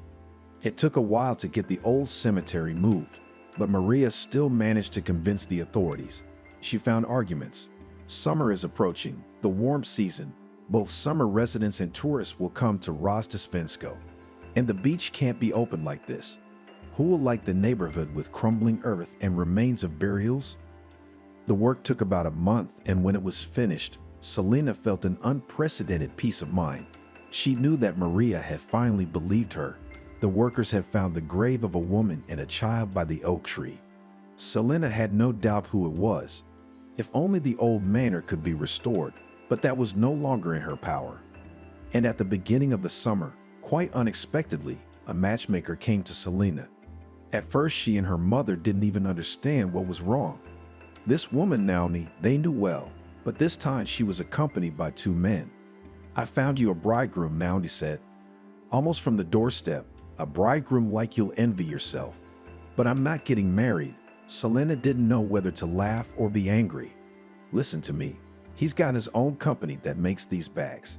He's got everything. You should see the house. It's a palace. The only thing is," Naomi hesitated, "he's in his 70s. But that's nothing." "Nonsense. I told him about you. I praised you. You're smart and beautiful, and you have a gift from God. You can see the future. So I brought you good news." Selena turned to her mother, hoping that she would help her out of her ridiculous situation, and froze. On her mother's face, she saw a familiar death mask. Cardiogram, a nightmare, trustingly shared with Selena, girl therapist. She was small, overweight, a kind of kolobok. "Why, you, woman, so many health problems, and even at the dispensary has not been once." I wasn't complaining. No, Ariana hasn't changed a bit. As soon as they raised their voices at her or began to reproach her for something, she immediately began to make frightened excuses. I wasn't complaining. "In any case, you need to come to the clinic at least a couple times a year." I had such patients. They say that everything is fine, but look at the cardiogram, and there are flags. The therapist sighed. "Well, in the hospital we'll be registered." No, Ariana was scared again. "We will," Selena said firmly. "Mom, I don't know how they'll treat you there, but in any case, you won't go off to milking or weeding. I know you. You will be examined in peace," supported her therapist. "Injections, procedures. You need treatment for a long time, as you do not understand it. In short, I write a referral, and tomorrow morning you come, with a robe, slippers, toiletries." At home, Ariana cried all the time. She hadn't been in a hospital since she was a child. "Don't put me there. I won't come back," she kept repeating. Selena silently gathered her mother's things. Speaking was difficult for her, her throat constricted. So far, no one she had seen the seal on had escaped their fate. Would she be able to save her mom? She would do anything for that. The farmer for whom Ariana had worked for so many years showed sympathy the next morning by driving them to the hospital in his car. Otherwise, they would have had to take a crowded bus. A few days passed in anxiety, doubt, uncertainty. Selena struggled to find time to visit her mother every day. Then the attending physician invited her to visit her. "You realize that the district hospital doesn't have a lot of resources," she said, "and there's not much we can do for your mother. But I don't know how long that'll last. Some kind of stress, hypertension, whatever, and the end could be anything, including the saddest, and there's absolutely nothing that can be done." Selena was desperate. "Your mom needs to go to a full-fledged cardiology, to the regional hospital at least. But I don't know if the head of the department will give a referral. How can I put this delicately? She's weird. She always thinks we can do it on our own. I'm sorry to be so blunt. A lot of doctors have left here. I remember one patient. They told him he needed this amount of money so we could really help you. Sell the garage, we'll cure you. And he took pity on the garage, decided to raise a pig, then sell the meat, get the money he needed. Lost a year, died. Perhaps we should complain. I want someone who is stubborn and persistent to see it through to the end. Unfortunately, not everyone has time to wait until the complaint is considered, until the measures are taken. And what kind of measures will these measures be? In many ways, our superiors have everything in hand. The most harmless in this regard is our old therapist. People come to him to call him home to a sick person. He says, "If you pour me a drink, I'll come in." In short, I realize that we can't do without money, without a decent sum. That's life. The doctor said sadly, "In any case, if you have a seriously ill patient at home, you will need money. Whether you will seek a referral or want to pay for treatment, still without spending will not do without spending." All the way home, Selena rubbed her forehead with the palm of her hand. She and her mom tried to save money for a rainy day, but it was ridiculous to even talk about the amount they had saved. Should I try to borrow money from someone? But how would they pay it back? Selena knew how much she could earn even if she tried her best. Going into a lot of debt was unrealistic. What else? Sell the house? That would be enough money for a short-term cure. But Selena knew how many houses in the village had "for sale" written on the gate or on the fence. No one was in a hurry to buy. Arriving at the empty house, she texted Katie, outlining the situation in a nutshell. "Don't tell John," she asked. "The young man is a real gentleman, as they used to say. He will try to help in some way, but Selena and her mother are strangers to him, and there is nothing to involve a good man in this hard story." And in the morning, exhausted from doubts and fighting with herself, Selena called the very Valentina who wanted to be a matchmaker. "This old man of yours who wants to marry me, will he give money for my mom's treatment? If he does, I'll marry him now." Isn't that what they called an unequal marriage in the old days? Selena stood in front of the mirror, adjusting the folds of her wedding dress. The last few weeks had been so hard on her that she didn't know if she could take it. Naomi had been terribly happy when she called. She said that she would find out everything and call back, but she was more than sure that the groom would not refuse. And when the call came a few hours later, the matchmaker's voice was more than triumphant. It turns out that the old man cannot just give money. He knows well the head of the cardiology department in the regional hospital. "You could say friends. You won't cheat me?" Selena asked. Everything was hanging by a thread for her now, and there was nothing left but to believe these strangers. At the very least, they would just use her like a thing. But for now, there was hope. The gift that she had so unexpectedly received and that had never let her down all this time was suddenly gone. Selena could no longer see the beyond, could no longer see into the future. She still visited her mother every day, but she never mentioned her wedding to her. If my mom heard about the 70-year-old groom, it would kill her. She'd have to find out about the whole thing when the treatment was over. The only thing that worried her was that the fiancé was in no hurry to see her. "He saw you," Naomi said meaningfully, "and he liked you a lot. He's still a very busy man. Every minute counts. He's coming straight to the registry office." Selena's just a wreck. In her heart, she'd hoped that she would have time not only to get acquainted with her future husband, but also to become attached to him. She would try her best to find good traits in him. Having lived all her life in the village, the girl had seen an example of such a marriage. Rich by local standards, not an old man, he had northern shares and an apartment in the city, which he rented, and an excellent 2-story house above the lake. Married a young woman with 2 children. In the village about this, Katya went not too good fame, and she is self-serving and ready to go with the first man if it will bring her some benefit. And this marriage did not end well. Katya's husband raised and educated foster children. To provide the family with everything that Katya wanted, he gradually sold in shares and his other property. City apartments signed over to his stepdaughters, the house bequeathed to his young wife, not his children from his first marriage. "Is it a sorceress, this Catherine?" whispered fellow villagers. "Why did she take him? After all, as they say, neither skin nor skin." And the old man was completely out of his mind with her. "Well, maybe when he'll die, the young wife will take care of him. At least she'll do her duty." In the end, the old man took his own life. No one knew for sure what caused it. Catherine grieved for show, with sobs and lamentations, but quickly after that became a laughing young widow, quite satisfied with life. "I would not be like that," thought Selena. "If this man had helped my mother and treated me well, I would have done everything for him. And if he got sick, I'd take care of him, even if it was for years. And I would never cheat on him." But the fact that the groom did not even bother to get acquainted with her, it emphasized that Selena is just bought, and it is unlikely that in this marriage she is waiting for something good. Naomi took the girl's measurements and brought her a wedding dress from the city, sewn in an expensive salon. "And the rings will be at the groom's," she said. "In the morning we take you out of the house, take you to the city. There you will sign. If you want to take something from the things, collect in advance. I'll take to the place where you will live." Selena hurried to say. It was important for her. There would be no guests from her side. And of course, no traditional redemption or other wedding entertainment. The car would arrive, the bride would get out, and that was all. The girl did not leave the thought that she was doing something unimaginable wrong.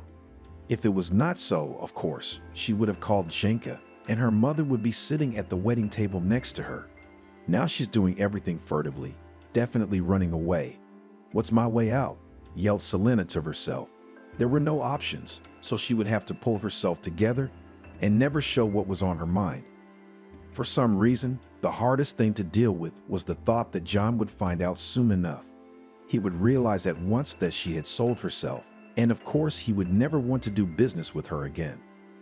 The night before the wedding, Selena had not slept, and in the morning she was exhausted. She styled her own hair, and suddenly the hairdryer electrocuted her. Everything in the old house was slowly breaking down. She and her mom had been planning to change the wiring for a long time.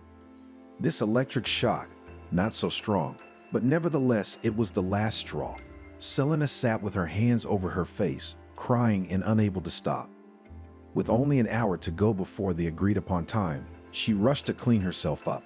She tucked her lush hair into a heavy knot, put on a little makeup with her cheap cosmetics, and then, without help, put on a lush wedding dress decorated with pearls.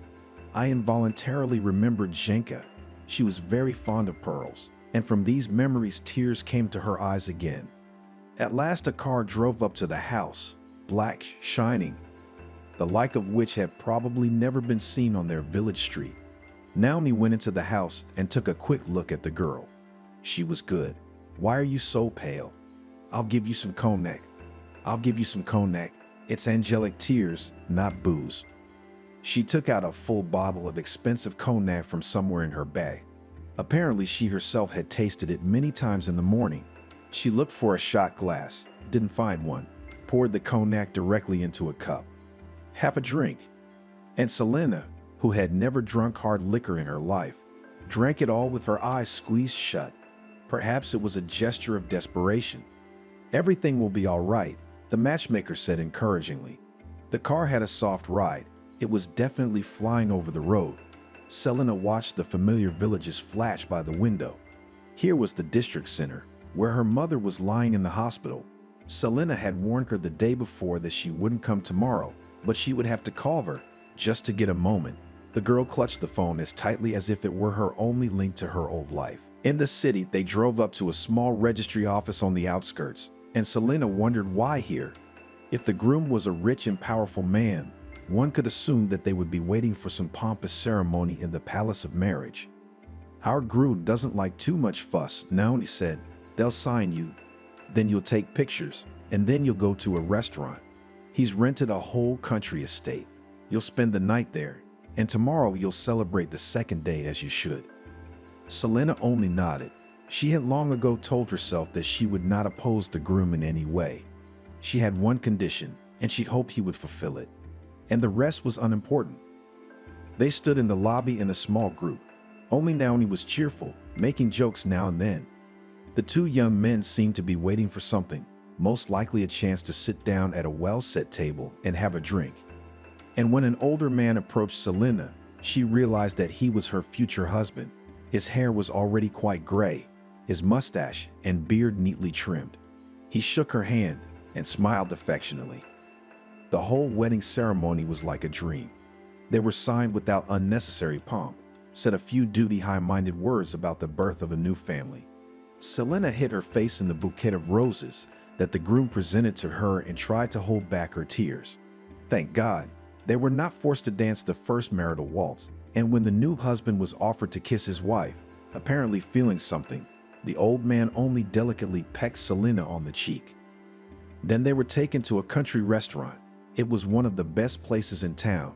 The old house now served as a hotel, and here they celebrated holidays. There were many secluded nooks and crannies: hunting lodge, Japanese gazebo, English garden. So any, the largest company, could be divided into groups, and guests could spend time with those with whom they wanted. There were already considerably more guests here. Strangers came up to Selena, hugging her, smiling, telling her how lucky she was and how lucky her husband was. She only nodded, but her pallor and extinguished look was conspicuous. Sneaking out onto the balcony, she called her mother, and she said that the head of the department came to her today, was unusually kind, and promised that one day she would send her mother to the regional hospital. "Such people have taken care of you," she said. After this conversation, Selena changed, so it had not all been in vain. Her fiancé, no, her husband, keeps his word, and she would try to thank him to do her best. The girl's back straightened, her chin was lifted up, and a gleam appeared in her eyes. The groom seemed to look at her surprised. But all things come to an end, and the moment came when the young ones were taken to the luxurious wedding suite.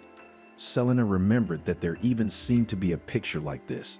The bride pressed her hand to her forehead, as if emphasizing her despair, and in the bedroom door stands an impatient elderly groom. No, she herself would not cry again. And the girl took up the zipper of the heavy wedding dress. "You wait to undress," said the husband. Selena looked at him with bewilderment. "Do one, do two, do three?" A great wig, mustache, and beard lay on the dressing table, and Kathy was already wiping makeup off her face. "You really didn't guess?" she asked with genuine interest. Selena realized that it wasn't her mother, but herself, who was about to have a heart attack. She just opened her mouth. How? How? She could only say it a few moments later. "You're such a clumsy motherfucker." Katie sat down beside her. "Oh, that paint, it's going to take 2 hours to wash my face off. You think we didn't find out? You don't think they'd be all over the place in my village? You're a naive daisy. I knew all about your mother and your adventure, and I couldn't leave it like that. But the registry office, how did they manage to pull it off? So what? So it's a bummer for my mom. No one to help her. Who the hell did I marry?" "Calm down," Katie got serious. Hey, you just don't take a swing at me. Mom's gonna be fine. She's actually being transferred here to the med center tomorrow.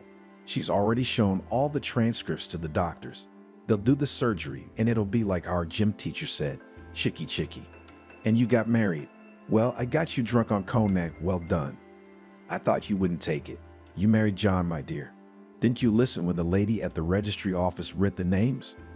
I just realized my husband's name was John, and I thought, what a coincidence. And his father is friends with the head of cardiology, so no cheating on the most important thing. And we talked the registry office into it for a fee. Katie, I know who's behind this whole scheme. I'm gonna kick your ass. Hey, crazy horse, don't swing that pillow around. I know you pulled and pull otherwise. Oh, John, I can't marry you. My mom's sick. It's my moral obligation to carry feed to the pigs and clean the stable.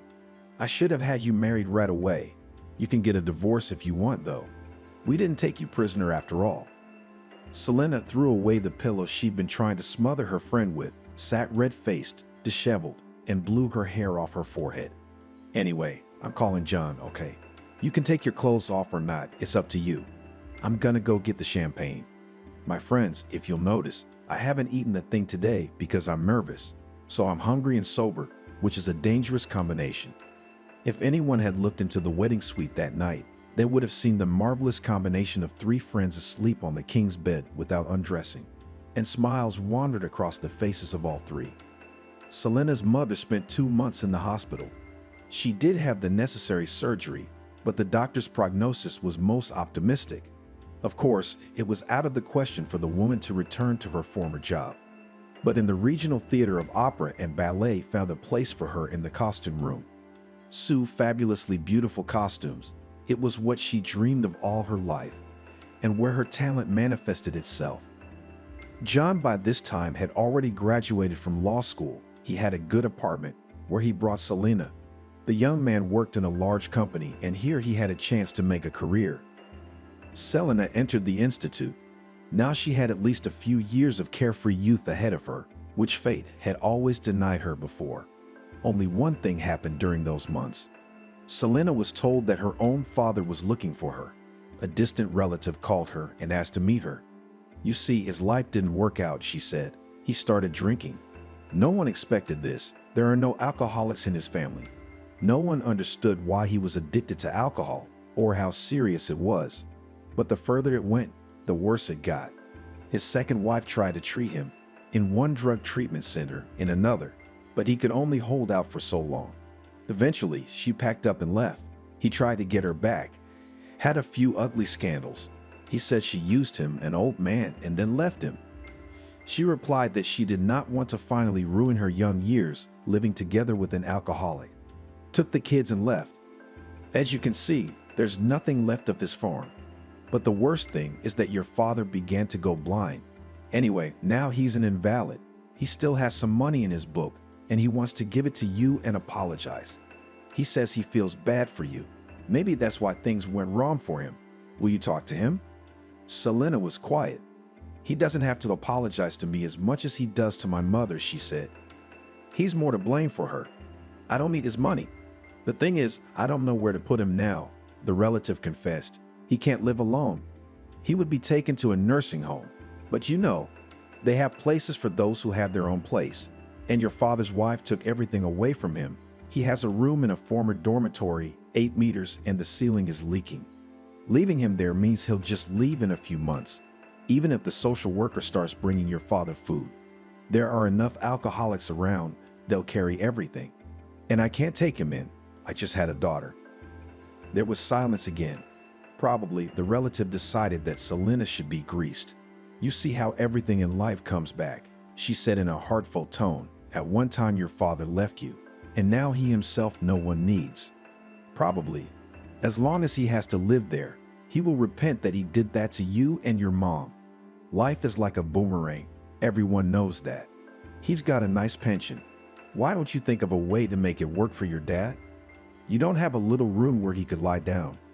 You married a rich man, didn't you?" "I'll see what I can do," Selena said discreetly. And of course they discussed it with John in the evening. "I know you're very kind," said her husband, "but you've given so many years to others. You've never lived the life you wanted to live. And now I can see it in your eyes. You're ready to throw away more time on a man who put you in boarding school and never visited you. I'm not gonna let that happen. We'll figure something out." A week later, he found a place in an old people's home. It was a private institution, modest but clean and inexpensive. Old people lived in a room of 4 people. They were not only fed and looked after their health, but even entertained. There was a music hall here. School children came with concerts. "Now you will be calm for him," John said, "and your conscience will not gnaw at you. And to visit him." "You know, I don't want to," Selena admitted. "He's been a stranger to me for a long time." Katie was finishing her studies at the theater studio, where she was rightly considered a star. Selena often thought how great it is when a person is in love with his work and sincerely ready to devote his life to it. However, part of this life Kathy was ready to spend on something else. Together with Selena, she visited her mother in the hospital, and there she met a young doctor. And apparently, their relationship was developing rapidly. As for future roles, now Selena was sure Katie could play anything. Kira decided to walk to work today. The weather is beautiful. The city bustles along at its own pace. She thinks about her presentation at the doctor's symposium coming up in 2 days. She doesn't like to attend such events. Her colleagues have long felt that no event would accomplish its goal without such a luminary of medicine. Kira often struggles before drafting her speech for such events. It can go beyond the role of a doctor and cross the line into humanity. This could be boring to listen to. It's much more interesting to watch the realization of such ideas, she thought, and suddenly saw a crowd of people near an unfinished high-rise building. There were ambulances, policemen taped all around, cameramen with cameras and gawkers streaming through their phones. What happened here? Kara asked the young man who was adjusting his camera phone. Some dude jumped off the roof. He was persuaded for 2 hours, but they couldn't save him. He crashed, the young man said indifferently. Kara had no sooner moved a couple of steps away than a girl with a microphone in her hand appeared in front of her. "Excuse me, this is CCTV channel. Please tell me, did you have time to see what happened here?" "No, I was walking by." Witnesses say that a young man jumped from the roof of this unfinished building and crashed.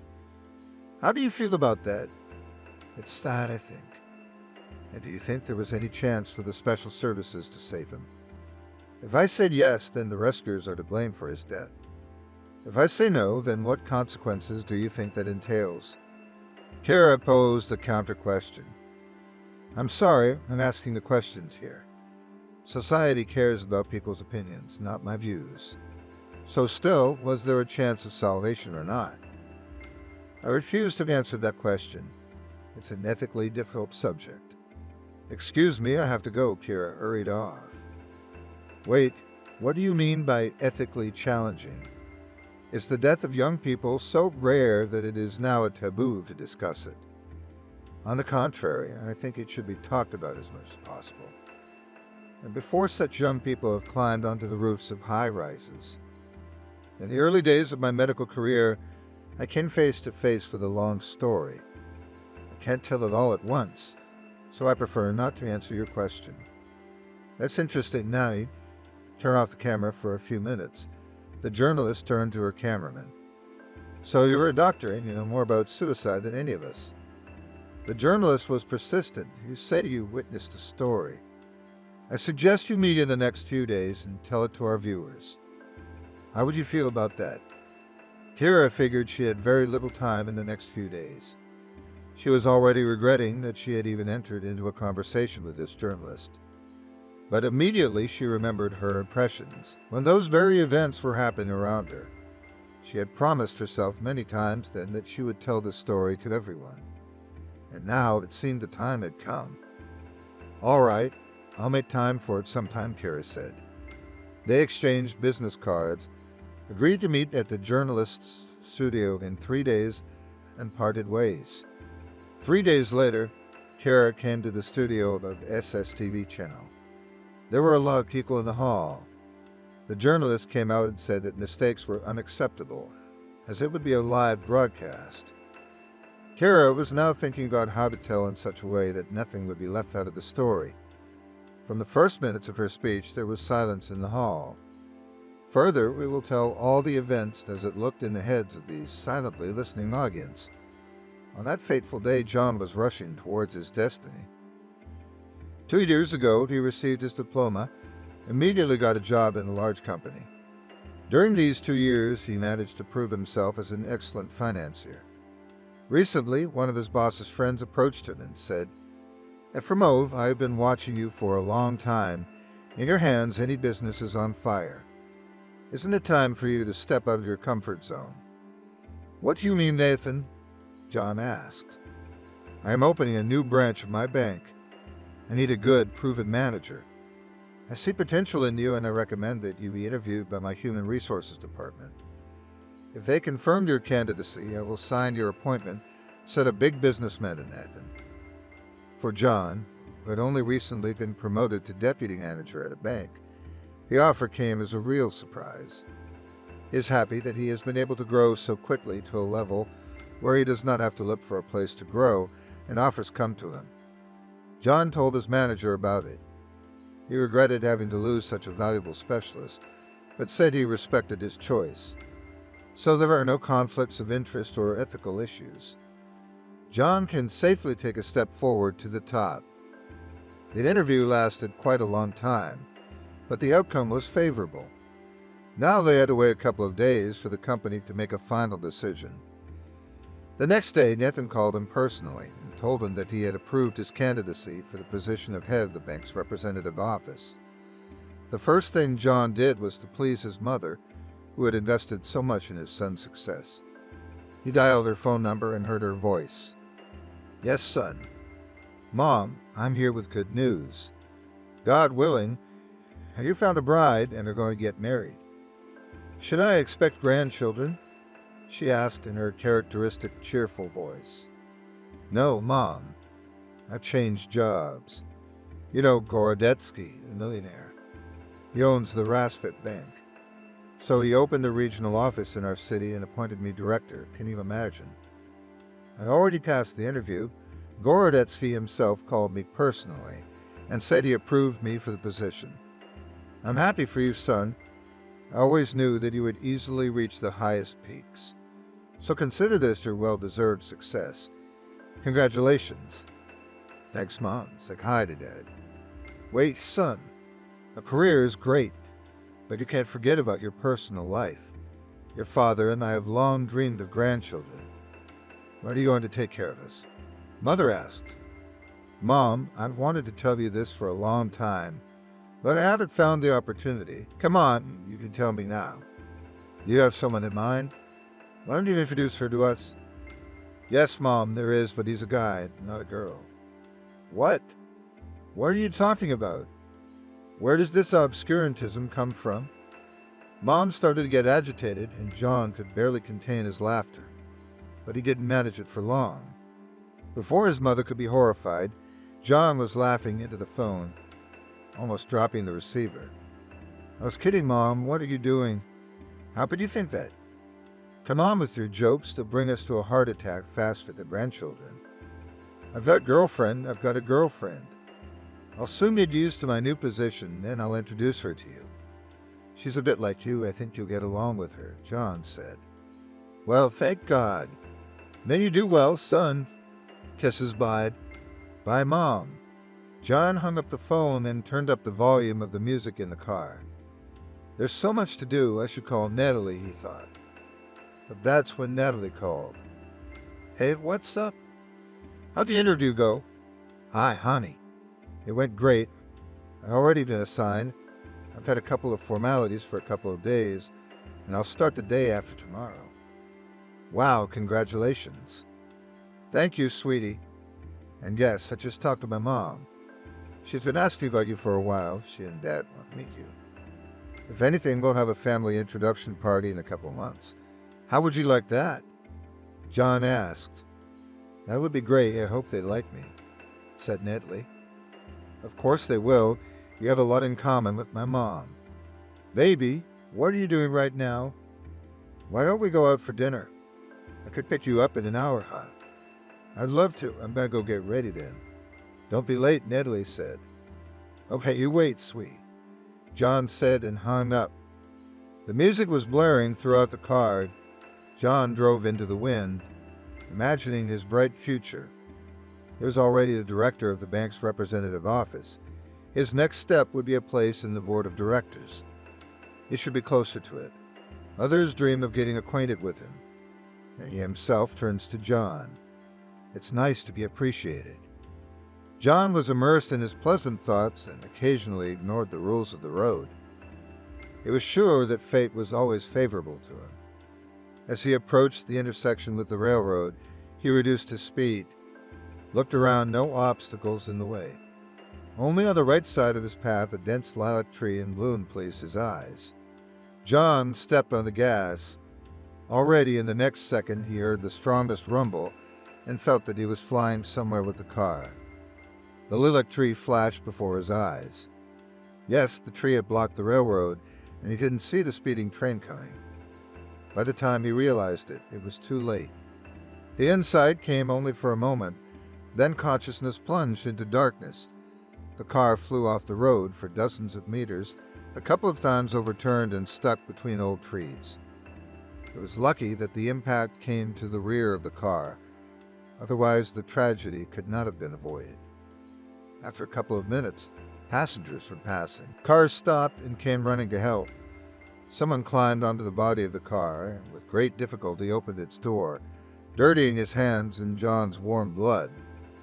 Alive, the people around him asked. The man felt for a pulse but couldn't seem to see if there was a chance. It seemed not. He's crushed pretty badly. We can't get him out now. It would take special rescue equipment to cut the hood off. We need to call a rescue team, the man said. John couldn't hear any more of this conversation. At the moment of impact, a dark tunnel instantly appeared before his eyes. Now he sees a light at its end and flies towards that light, hoping to get relief from some intense pressure in it. He flies as hard as he can, but it is as if the light is purposely moving away from him.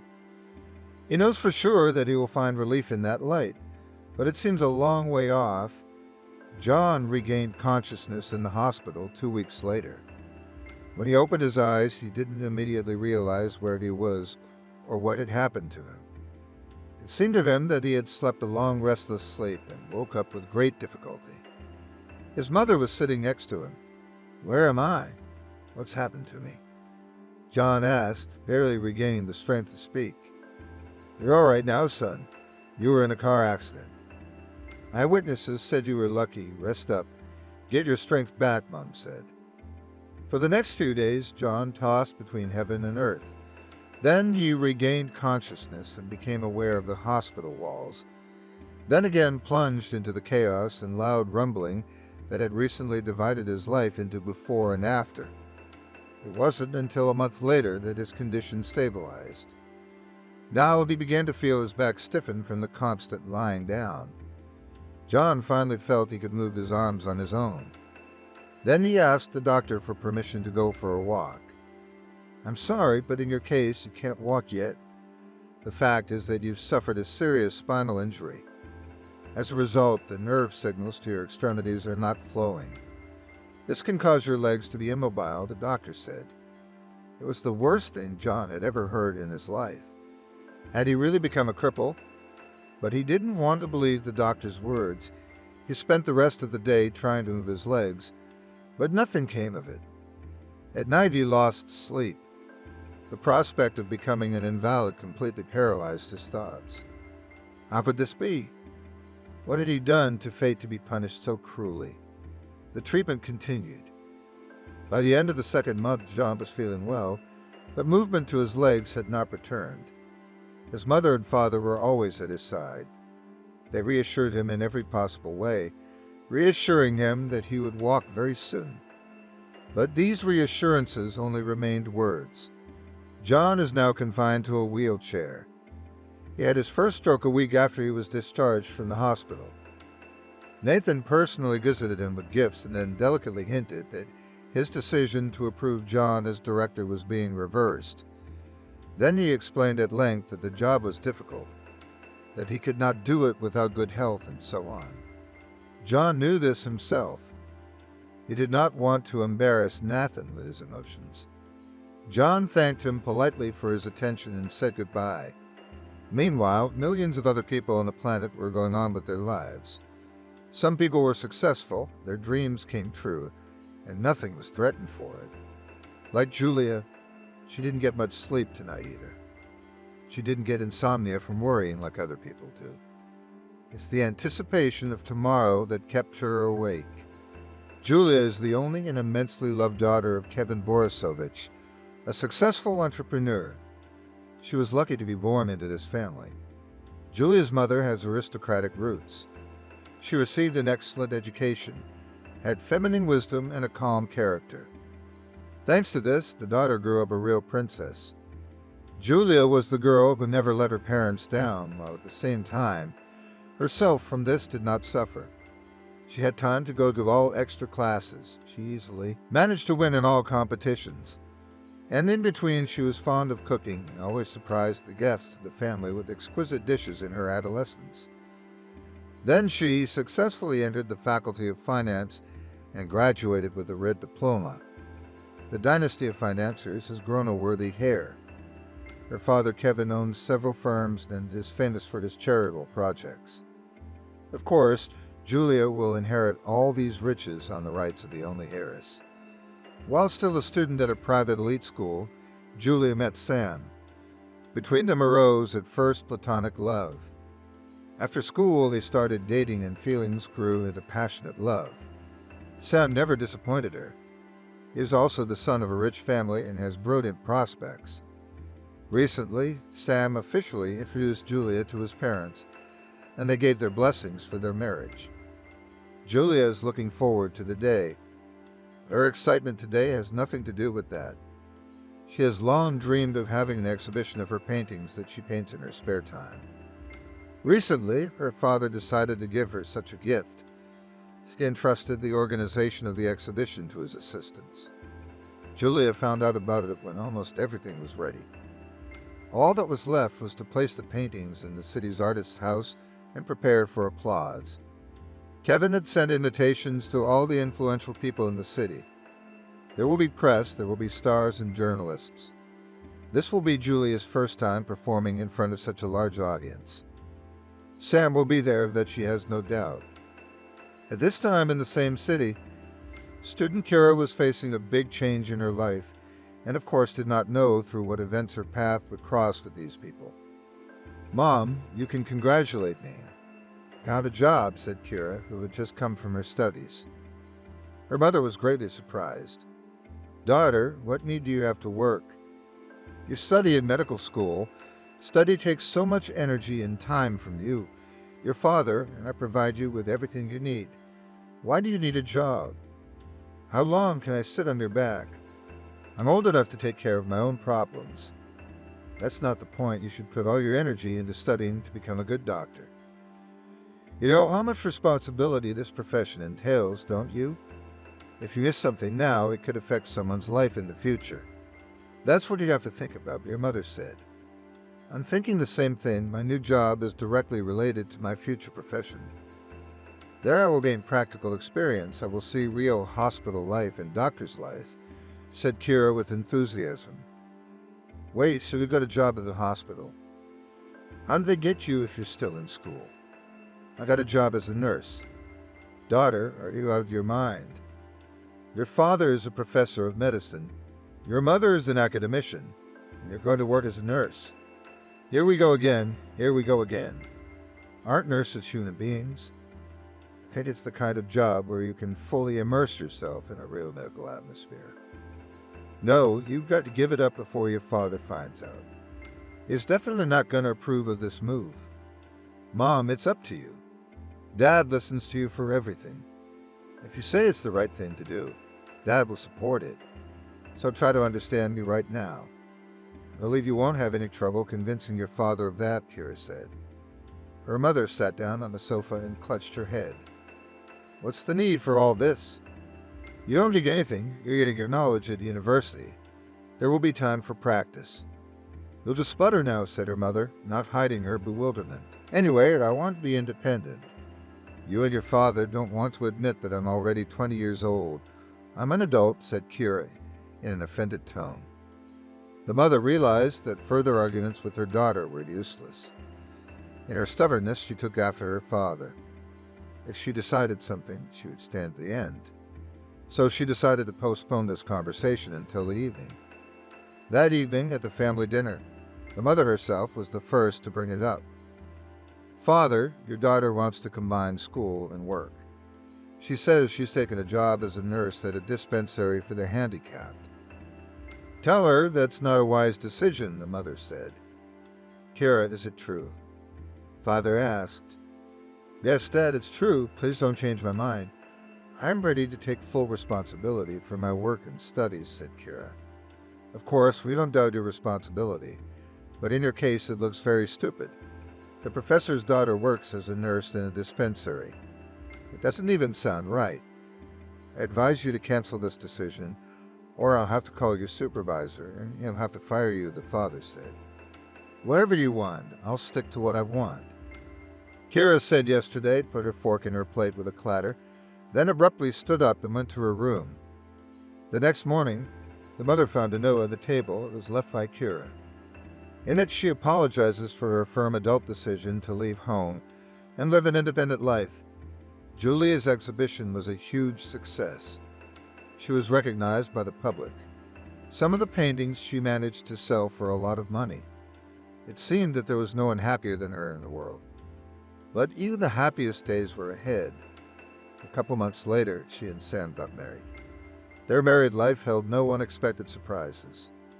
They both enjoyed each other's company and continued to give each other their love. Such a perfect relationship is what millions of people dream of, and these two young people never had to suffer in this relationship. On one such day, Julia felt ill. She had felt that periodically she had strong moments of fatigue before, but she wrote it off as fatigue. This time, she noticed that her body was giving serious signals of irregularities. She didn't put off going to the doctor for long. A long examination did not reveal any serious illness. The doctor prescribed Julia more rest, vitamins, and sent her home. But even with plenty of rest, Julia's health continued to deteriorate.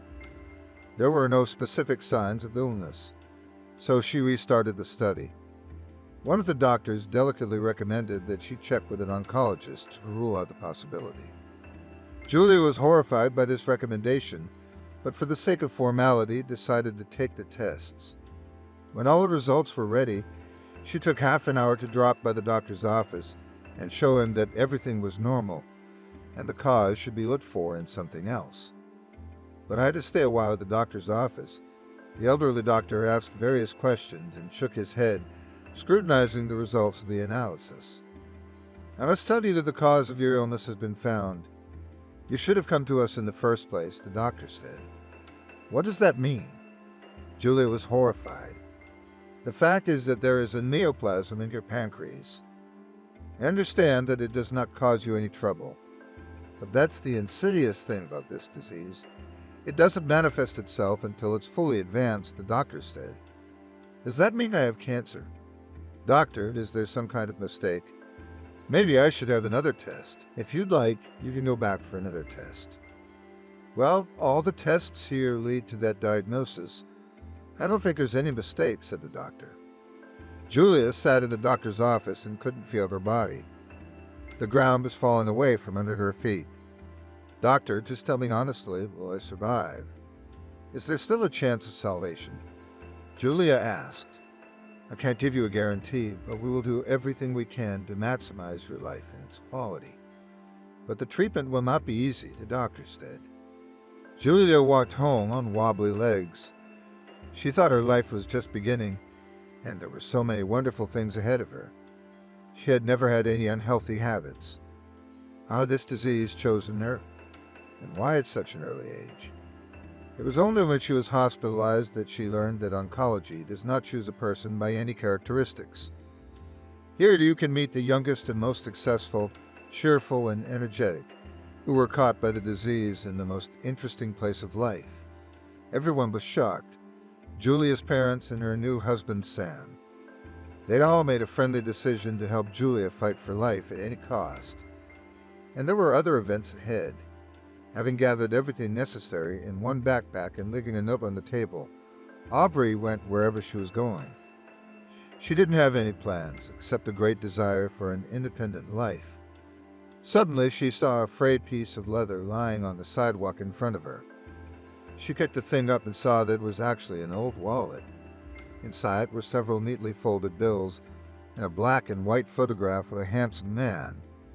Kara realized that someone had lost a valuable item and must not have noticed it yet. She held the wallet in her hands and quickened her steps to outrun all the passers-by, hoping to catch the eye of the wallet's owner. She had only taken a few steps when she heard a voice very close by. Ah, there he is. I always lose it, said an elderly woman with snow-white hair and a sunny smile. Grandma, is this your wallet? I found it over there, said Kira, holding it out to her. Don't shout so loudly, my hearing is fine, Grandma said in a whisper, looking around. As she got closer, Kira felt a slight tingling sensation all over her body. It was a strange sensation. She had never felt it before. I'm sorry, I saw the picture there and realized that this thing was precious to you, she said. It is, but there's more to it than that. You didn't come here for nothing, did you? The grandmother asked with a mysterious smile. Yes, I should be looking for a place to live, but I decided to take a walk, Kira said. So I'm not wrong. Come on, I'll show you the apartment, and you decide whether you like to live in it or not, said the grandmother. Kira was glad to be so lucky. She would not have to call a huge number of people and run across the city, trying to grab the slightest opportunity. And if they could agree on money, it would be perfect.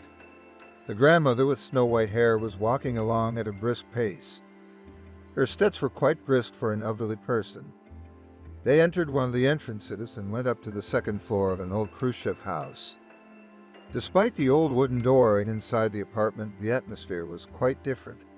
Very bright and spacious, several rooms with minimalist decoration. I rarely come here, but I always find time if necessary. How do you like it? I like it very much. It must be expensive, Kira asked. Yes, very expensive, but you don't have to pay. If you like it, then just settle down and live your life. The rest will happen, she said and smiled enigmatically again. What do you mean you don't have to pay? I think it's unfair. Don't worry, I'm solvent. My parents put enough money on my card every month, said Kira. It's not about the money, forget it. Now I have to get a move on, they're waiting for me. You'll find everything you need in your places, said the grandmother and hurried to the exit. Excuse me, but what is your name? The grandmother thought for a moment, then gave Kira her wide smile and said, Well, call me Grandma Cindy. Nice to meet you, Grandma Cindy. My name is Kira. "I know," said the grandmother and left. Kara did not have time to ask how she knew her. And in general, a very strange woman. She catches passers-by on the street and lets them into her apartment for free. Sarah has been worried for 3 days about her son Oliver not answering her calls. She and her husband recently bought a separate apartment for student Oliver and separated him from themselves. The parents hoped that the spoiled lad would become more responsible and independent. But the hassle only got worse. Since Oliver lives separately from the medical university, his father's acquaintances began to call more often and ask why the son of such respected parents fell in academic performance. The parents guessed that the son has gotten involved with bad company and it's really distracting him from his studies. Guidance wasn't helping. The last time Oliver was in touch with them was 3 days ago, and today the teacher reported that he did not attend the university for 2 days in a row. Sarah's all worked up. Trying to talk to her son seriously is getting her nowhere. He's the hope of a medical dynasty. He needs to finish university and become a good doctor to inherit from his father a famous medical clinic in the city. Sarah decided to do things differently this time. She started dialing her husband's number. Jack, Oliver's teacher, called, says he's not showing up at the university. "I think you should take the time to stop by and see him. I'm asking you to talk to him like a grown man to a man." "I'm running out of arguments," she said. "Sarah, honey, you should have thought of that before. You lost your son. You should have paid more attention to him when he was a teenager instead of following me around to find out I was unfaithful." "So much for the consequences," Jack replied. Sarah knew the conversation would go therefore scripted.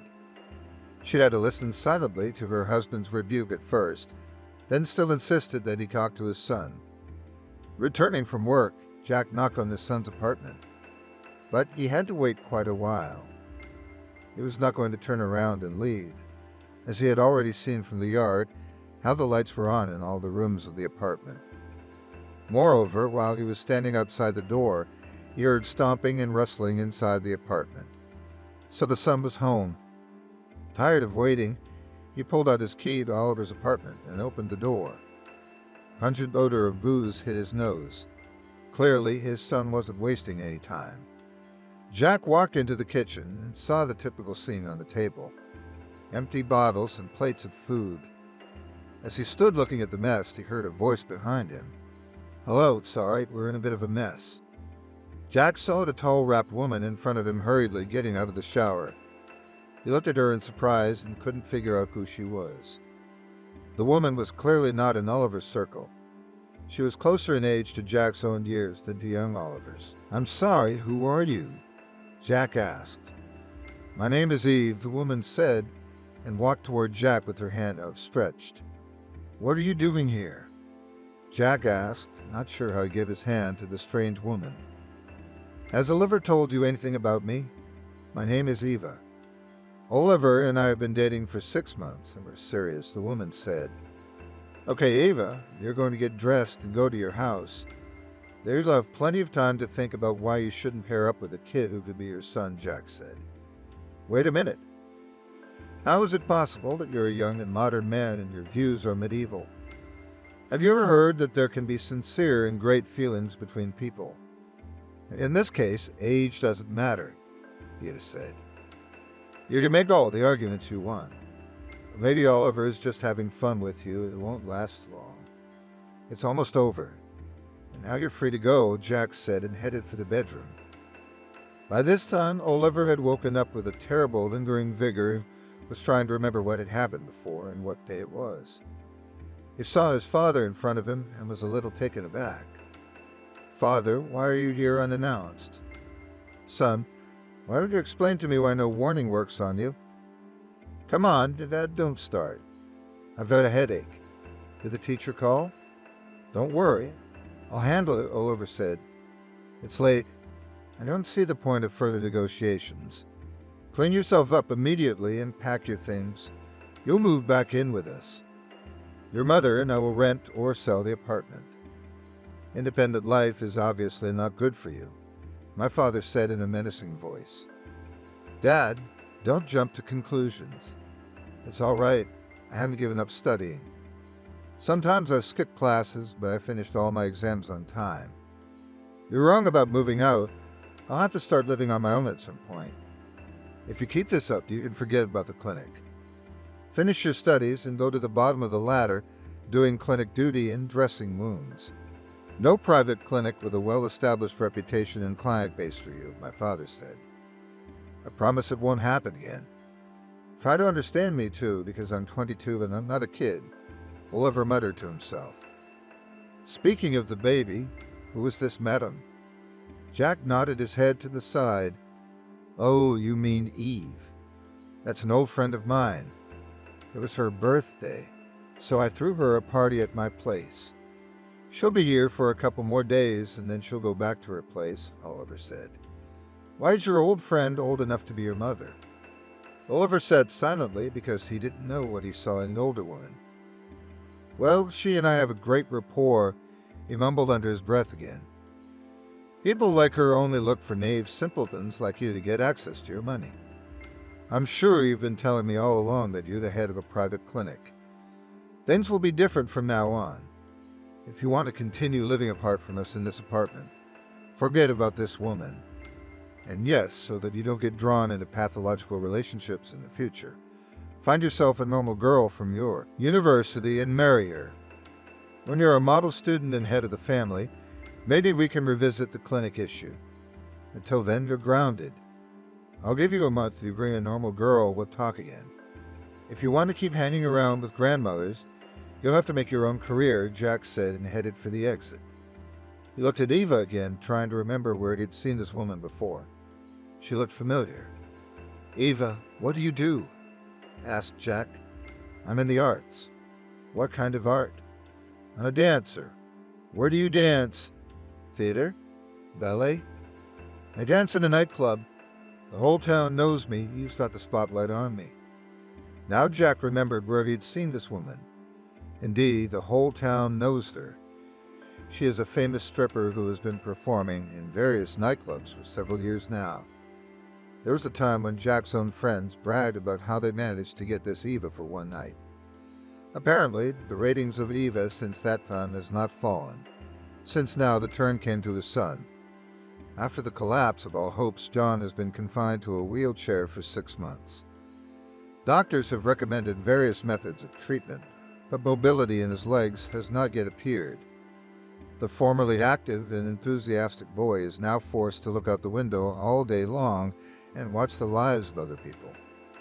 His mother and father try to distract him in every possible way, reassuring him that he will soon be cured. But John has less and less hope. His favorite girl, Natalie, from the first days did not leave him. At the hospital, she walked him, helped him change his clothes, and never let him doubt his strength for a minute. After he was discharged home, Natalie started visiting him at home. Talk of the wedding itself died down. John realized that it was unlikely that a young, healthy girl would want to tie her life to an invalid, even if she loved him.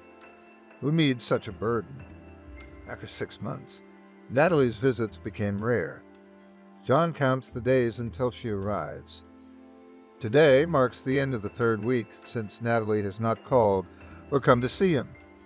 John's only hope is for his upcoming birthday. Maybe, out of pity, she'll make time for him. Son, your father and I have decided to celebrate your birthday at a nice restaurant. We'll invite your closest friends and co-workers, and you'll have a good time, Mom told him. Mom, maybe we shouldn't.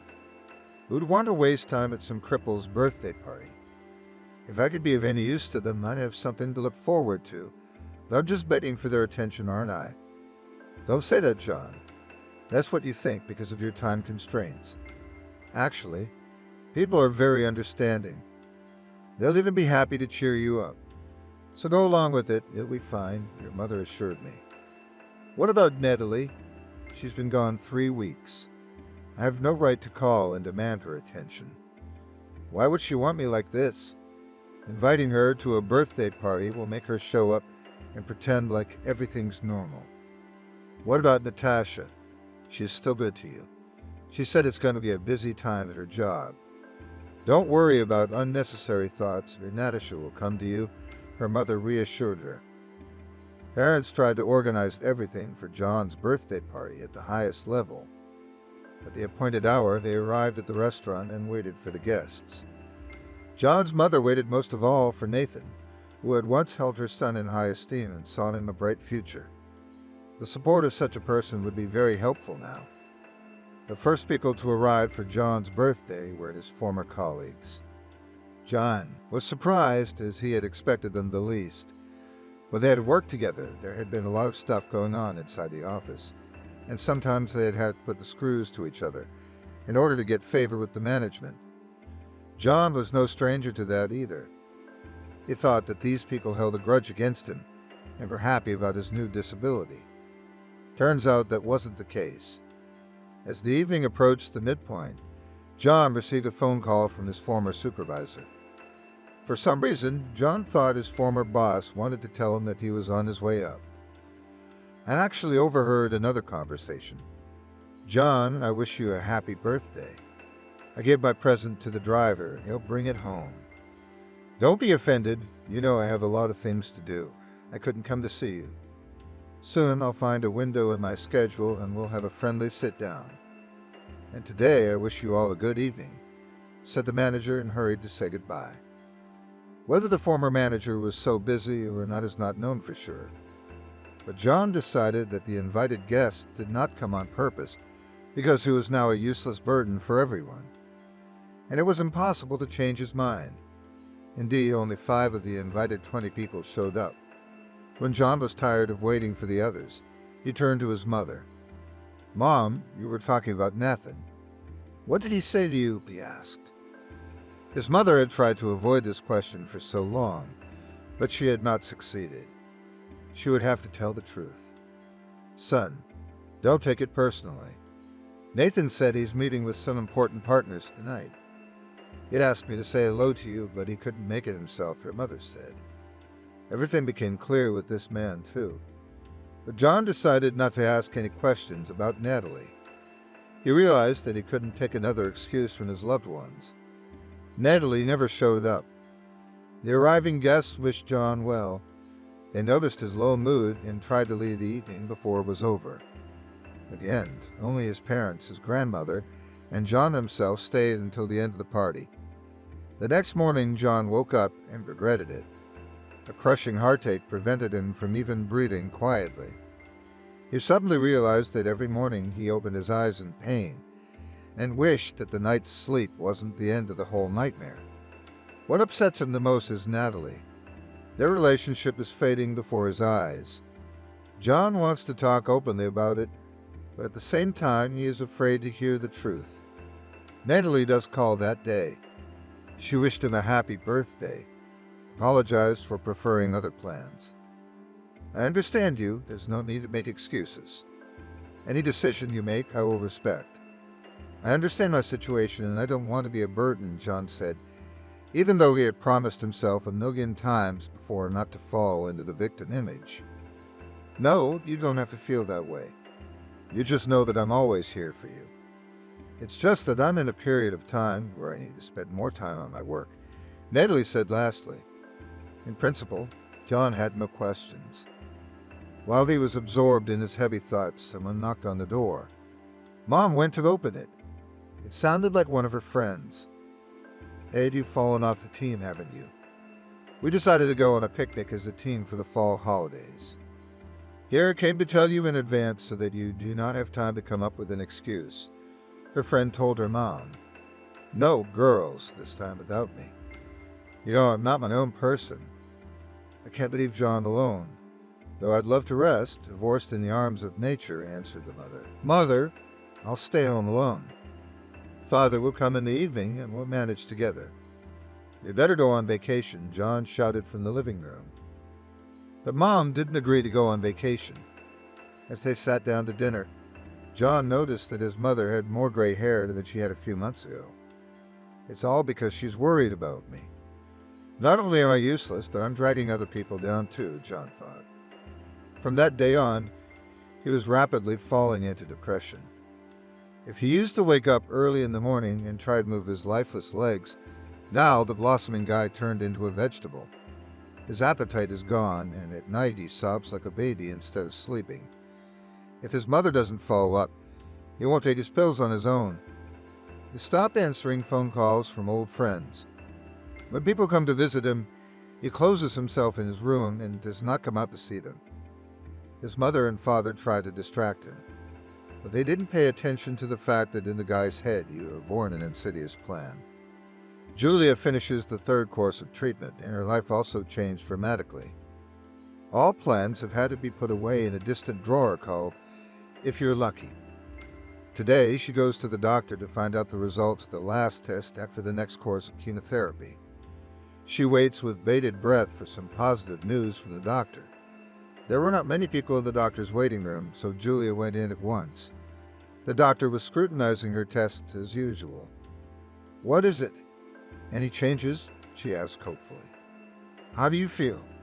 Do you feel any changes?" The doctor answers as if delaying an unpleasant answer. "To be honest, I don't know what torments me more, my illness or the chemotherapy. If we compare with the initial period, in principle, the tumor has stopped growing. But this may be a temporary effect. I would recommend surgery," the doctor said. Julia was most afraid of that answer. During her treatment, she has studied a lot of information and heard all sorts of stories. Usually after surgery, the condition of patients deteriorates significantly. You can forget about your quality of life. Maybe that's not true for everyone. "Doctor, how effective will the surgery be?" Unfortunately, no one can give a 100% guarantee. In any case, it will be an attempt to do something. In general, if you get a few more courses of chemotherapy after the surgery, the cancer cells die completely and you can talk about victory, the doctor said. Julia has been afraid of medical manipulation all her life.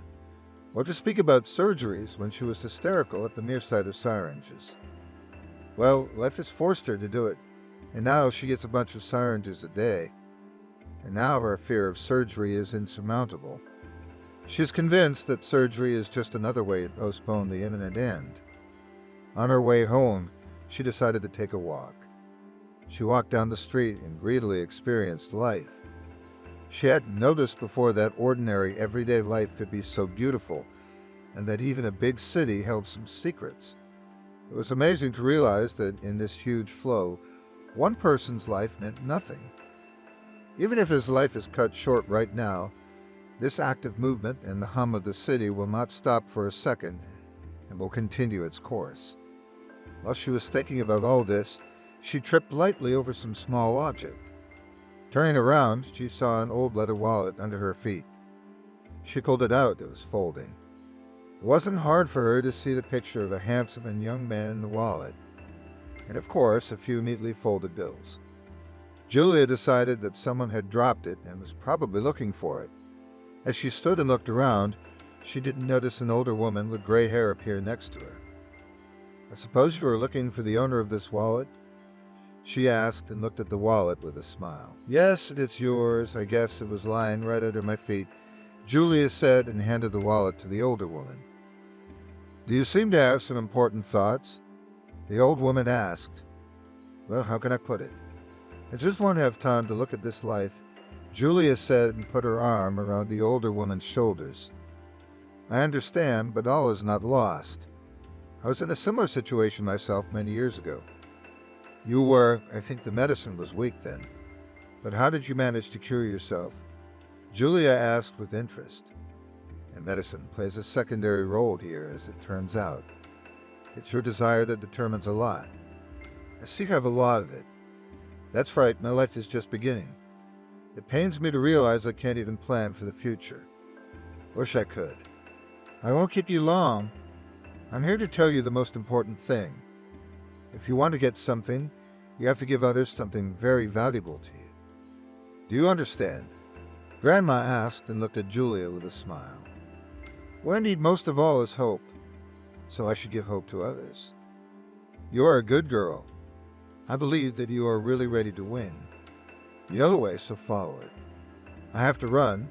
I have a granddaughter who lives in my apartment," the grandmother said and hurried away. Julia had only one idea in her head: to give hope to others. But how to do that? She listened to her heart and heard a faint clue, but she decided to follow it. The quiet voice of her heart led her to a church on the outskirts of town. She prayed and asked God to grant her health and life, and she stayed in the church until her heart was firmly convinced of the best outcome of the whole story. Oliver decided to leave class early today as he was bored sitting through the boring anatomy lectures. He called up his friend and they decided to go for a drive around town in his car. "Oliver, why aren't you in the mood?" his friend asked. "Yeah, my dad's been bothering me. He's threatening to take my apartment and rent it out to the newcomers. I don't want to live with my parents again. We won't have a lot of time. We have to do something," Oliver said. "What do they want from you?" "They want me to find a normal girl. They want me to marry her and learn to take responsibility." "What are you going to do?" "Where am I going to go?" "I don't want to sit in a clinic after school and see pensioners. I want to run my father's clinic. There's a normal flow there, not the last people there. There's a professional team. That's what I mean, a career. So there's something to aspire to. You have to get married for that. It's not that simple. You know that stripper from the club, her name's Eva." "Oh yeah, she's not a young girl." "How not young?" "About my mom's age. Anyway, she says she's in love with me. But I've been talking to her, she's all right with me too. She doesn't get cranky, she doesn't give me a hard time. Unlike the younger ones, she understands and supports me in everything. Except that my father caught us in the apartment together and put the question on the table. I need to end it with her and show my parents a normal girl. Well, they offer you a normal option. You find a normal girl, introduce her to them. And if they want you to marry her, she will live with you and take care of you. And with your Eva, you can see in a club or in a hotel. But everything will be with you. In the clinic, and parents will be happy, and a wife and a mistress," said a friend and laughed loudly. "But to find a girl who will like them, that's not a problem at all. Look who's coming. You can tell she'll make a good wife. I think she goes to our university. Why don't we go over and meet her? I think I've seen her a couple times before. I'm going to try to make conversation. If anything, you vacate the front seat. I'll take her for a ride around town," said Oliver and hurried towards the girl. Hi. You're a school dear, right? I have a school dear too. Have you ever noticed? My name's Oliver. I'm Kira. I'm sorry. I didn't notice you before. Is your class over? Maybe we could go for a ride. I'm free for a couple hours. Unless I'd have to get to my work. I don't have much time, Kira replied. On the way, they chatted about their studies. Kira was smart, but not as interesting as the stripper Eva. But Oliver didn't forget about his goal for a second, so he actively kept talking to her. And when they arrived at one of the city hospitals, Kira hurriedly said goodbye and ran inside the hospital. They'd agreed to meet in the evening when Kira was free. Oliver didn't even ask why this girl was coming here. Their romance was developing rapidly. Kira had never been as intimate with anyone before as she was with Oliver now. Longing for her parents was replaced by confidence in the delights of adulthood. Oliver was quite adept at dealing with the female sex. Therefore, he had no trouble entering Kira's life and even finding a place in her heart.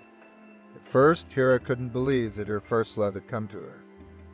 But each time, scrutinizing the face of this cheerful young man, she more and more convinced herself that this is the real female happiness. She never burdened him with her current affairs and problems. He had no problems in life. A couple months later, Oliver told his parents that he had met a nice girl and they were in a serious relationship. Jack and Sarah were overjoyed. Now they began to insist on meeting this girl. When Kira heard about this proposal, she had no doubt that Oliver was her destiny. Today, Kira's work shift was hard. In general, Oliver charges are considered heavy patients. Most of them are bedridden and in constant need of help from others. In addition, people with disabilities become moody and cranky over time. It is sometimes difficult for their loved ones to cope with them. Kira had a unique talent to find a common language with each ward. Tonight, there was a conflict between two patients. A middle-aged woman accuses a young girl of stealing her commemorative comb. The girl assures that she did not see any comb. At first, there was a verbal altercation between the two. Then the girl could not stand the neighbor's outbursts and threw her mug at her. The neighbor threw the mug back at the girl. As a result, the girl received a serious injury to her eye. Kara found out about everything only when the noise was raised. She ran to the room and started to find out what had happened. By that time, both women were out of their minds. The girl was screaming and crying like a small child. The woman was inconsolable that the one wanted to hurt her. Barbara, how can you throw yourself at a man when you can solve everything by talking? Everyone here hates me. And you hate me too. Of course, we're all useless people here. But some of us even here don't want to realize that. Instead of being supportive of each other, they're willing to tear up the nearest neighbor. I think they deserve to die. They deserve a painful death. The girl continued to wail. And you, Aurora, why didn't you call me first? We could have looked for your comb together. Why do you think Barbara stole it? Because she asked me for it 2 days ago. I let her use it and she wouldn't give it back. That means she didn't have a comb of her own. So you did a good deed for her. But then you decided to charge her for your kindness. Is that how you mean it? Kara asked in a stern tone. Well, I didn't mean it that way. I wanted her to always ask me. The second patient began to justify herself. At that moment, the door opened and another nurse on duty came in. Kara, why do you need to babysit them? Wouldn't you rather I call security and have the guys help calm them both down? Trust me, they're better at dealing with these kinds of issues, the nurse said. Both patients immediately realized what fate awaited them. The guards are usually not ceremonious with anyone. That's why they're very afraid of that word. No, there's no need. We'll settle this peacefully. Right, girls? Kira asked and looked at the conflicting neighbors. Yes, we'll work it out ourselves now, both women said hurriedly. In the morning, as Kira was leaving the hospital grounds to go shopping, she stopped purposely at a small cosmetic store. She got 2 combs and brought them to her charges. Here's one for both of you, now you won't have to fight with each other, Kira said. Both women were very happy with even such a small gift. Kara finally found time for other things and headed for the staff room. Suddenly, she heard sounds in the head doctor's office. I don't want to torture them with my existence. Because of me, my parents have to deny me everything. Friends put a cross on me, held a birthday party. Almost none of them came. There was a favorite girl, she gradually disappeared from my life. I've become a burden to everyone, so I want to spend my last days here, without complicating the lives of my loved ones, said the young man. Why do you have the impression that you are making life difficult for them? Asked the doctor. I feel it. The day will come when they will say it to my face. I don't want to wait for that day, so I decided to leave home voluntarily. Accept me, and I want to stay here, said a young man in a wheelchair. All right, we'll take you in. Just keep in mind that you have a good chance of getting back on your feet and returning to a full life. You'll have to take good care of your health here. We'll try to help you with that. No, I don't believe in that anymore, the young man said and cried like a child. Kara realized that the new resident of the dispensary had come here on his own. Judging by his words, he has a depressive state. That means that she should establish contact with this patient and be as attentive to them as possible. Thus began John's new life under the same roof with the disabled. Julia spent the whole night thinking about how to be useful to others. In her case, it would not be easy. She herself can barely cope with a progressive disease. But she was determined to show the world that even in this condition she had fortitude and was willing to be of service to others. This would strengthen her motivation to recover at the deepest level. In search of like-minded people, she came to a supportive community for cancer patients. She asked to volunteer. In fact, the volunteers here are those who are themselves suffering from cancer at some stage or the other. Her task is to periodically visit elderly patients to help them organize their life and leisure time. These people have proved to be in high demand here. On her first day at work, Julia received a call from a woman asking for help. She complained that she was seriously ill and had nowhere to go. Julia decided to visit the woman. When she arrived, she found a lonely woman with disabilities in an old abandoned house. It was unknown how she had survived without help before. I had a son who took care of me in some way. Recently, he had an accident and died.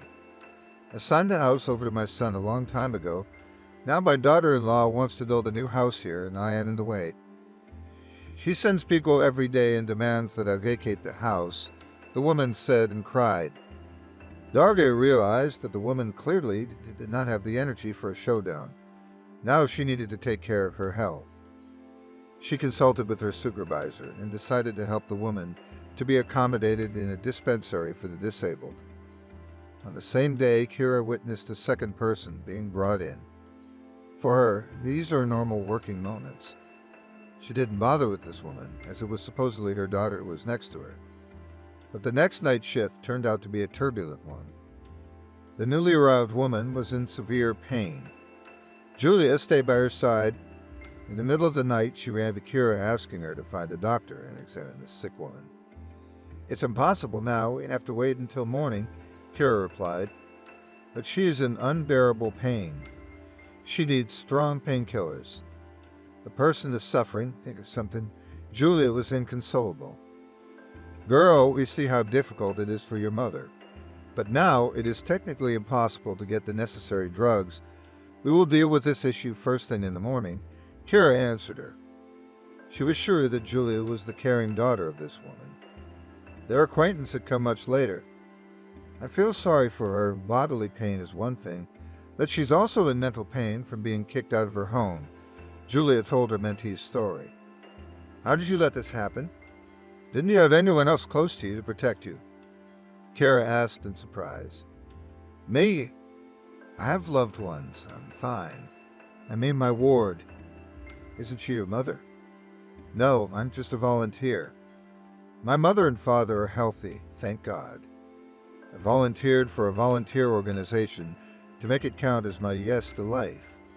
I don't understand you. You're caring for a complete stranger, right? What made you do it?" "I'm diagnosed with cancer myself. There's a little time for observation, and if there are no positive changes, we'll have surgery. It's a big one. I'm really scared.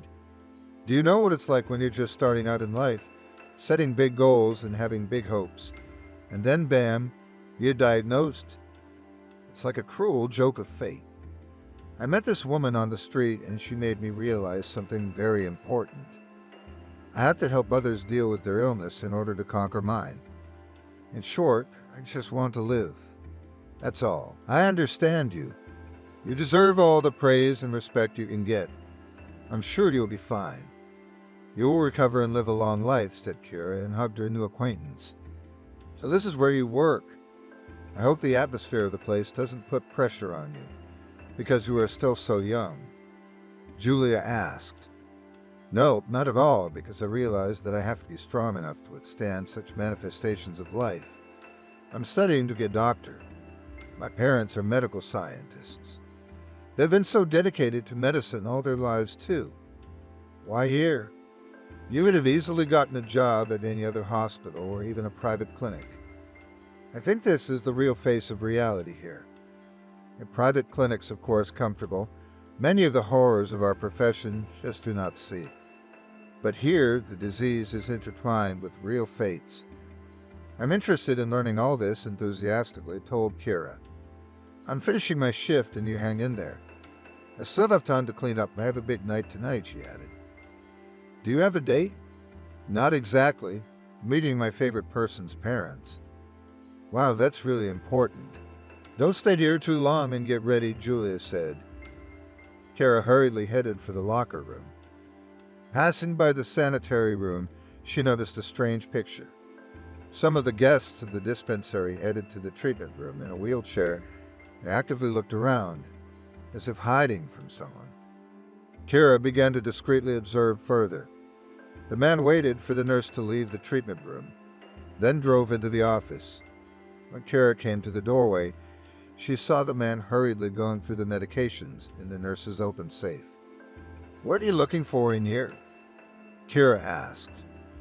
John hadn't noticed that he was being watched earlier. Therefore, he was startled. "I was looking for my pills and they didn't give them to me today, so I thought I'd look for them myself." He came up with an idea. "You don't have to get them on your own. You and I will go to your room and you will wait for the nurse," Kira said and rolled John's wheelchair. Kira looked closely at the fading guy but found no suspicious signs. Later, the nurse counted the medications in her office and made sure none of them were missing. Kara believed that the guy had really come for the pills. Now she headed to the locker room with peace of mind. No sooner had she reached the mirror than she heard the exhausted screams from the ward. She ran back in. A young man in a wheelchair, who had just been looking for his pills, was lying on the floor bleeding. Kara didn't immediately realize what had happened. As luck would have it, the head doctor wasn't there. Kara came closer and saw that the young man had cut himself at something. Kara wanted to call for help, but she couldn't find anyone from the medical staff. It was with great difficulty that she was able to lift the guy off the floor and put him in the bed. He was conscious and crying like a little baby. The guy was wailing that he wanted to get out of his life and end this torment.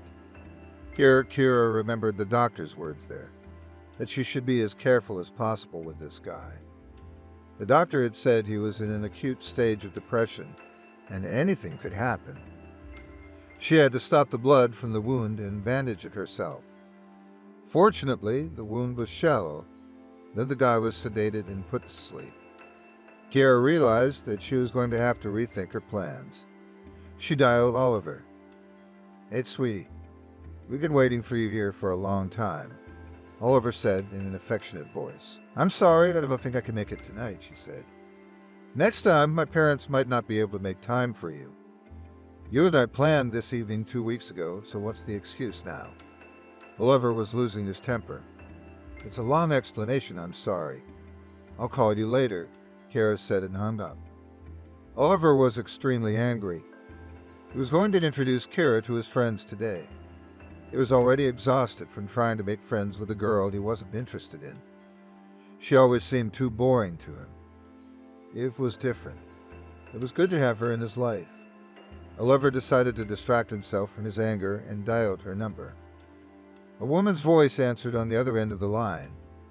"What do you want?" Eva answered a little snidely. "Honey, I've missed you. We need to see each other today," Oliver pleaded. "The meeting isn't until after my show is over. It'll be closer to midnight." "Wait at your apartment, I'll be there," Eva said. "No, you don't need to come. Dad's still mad from that time.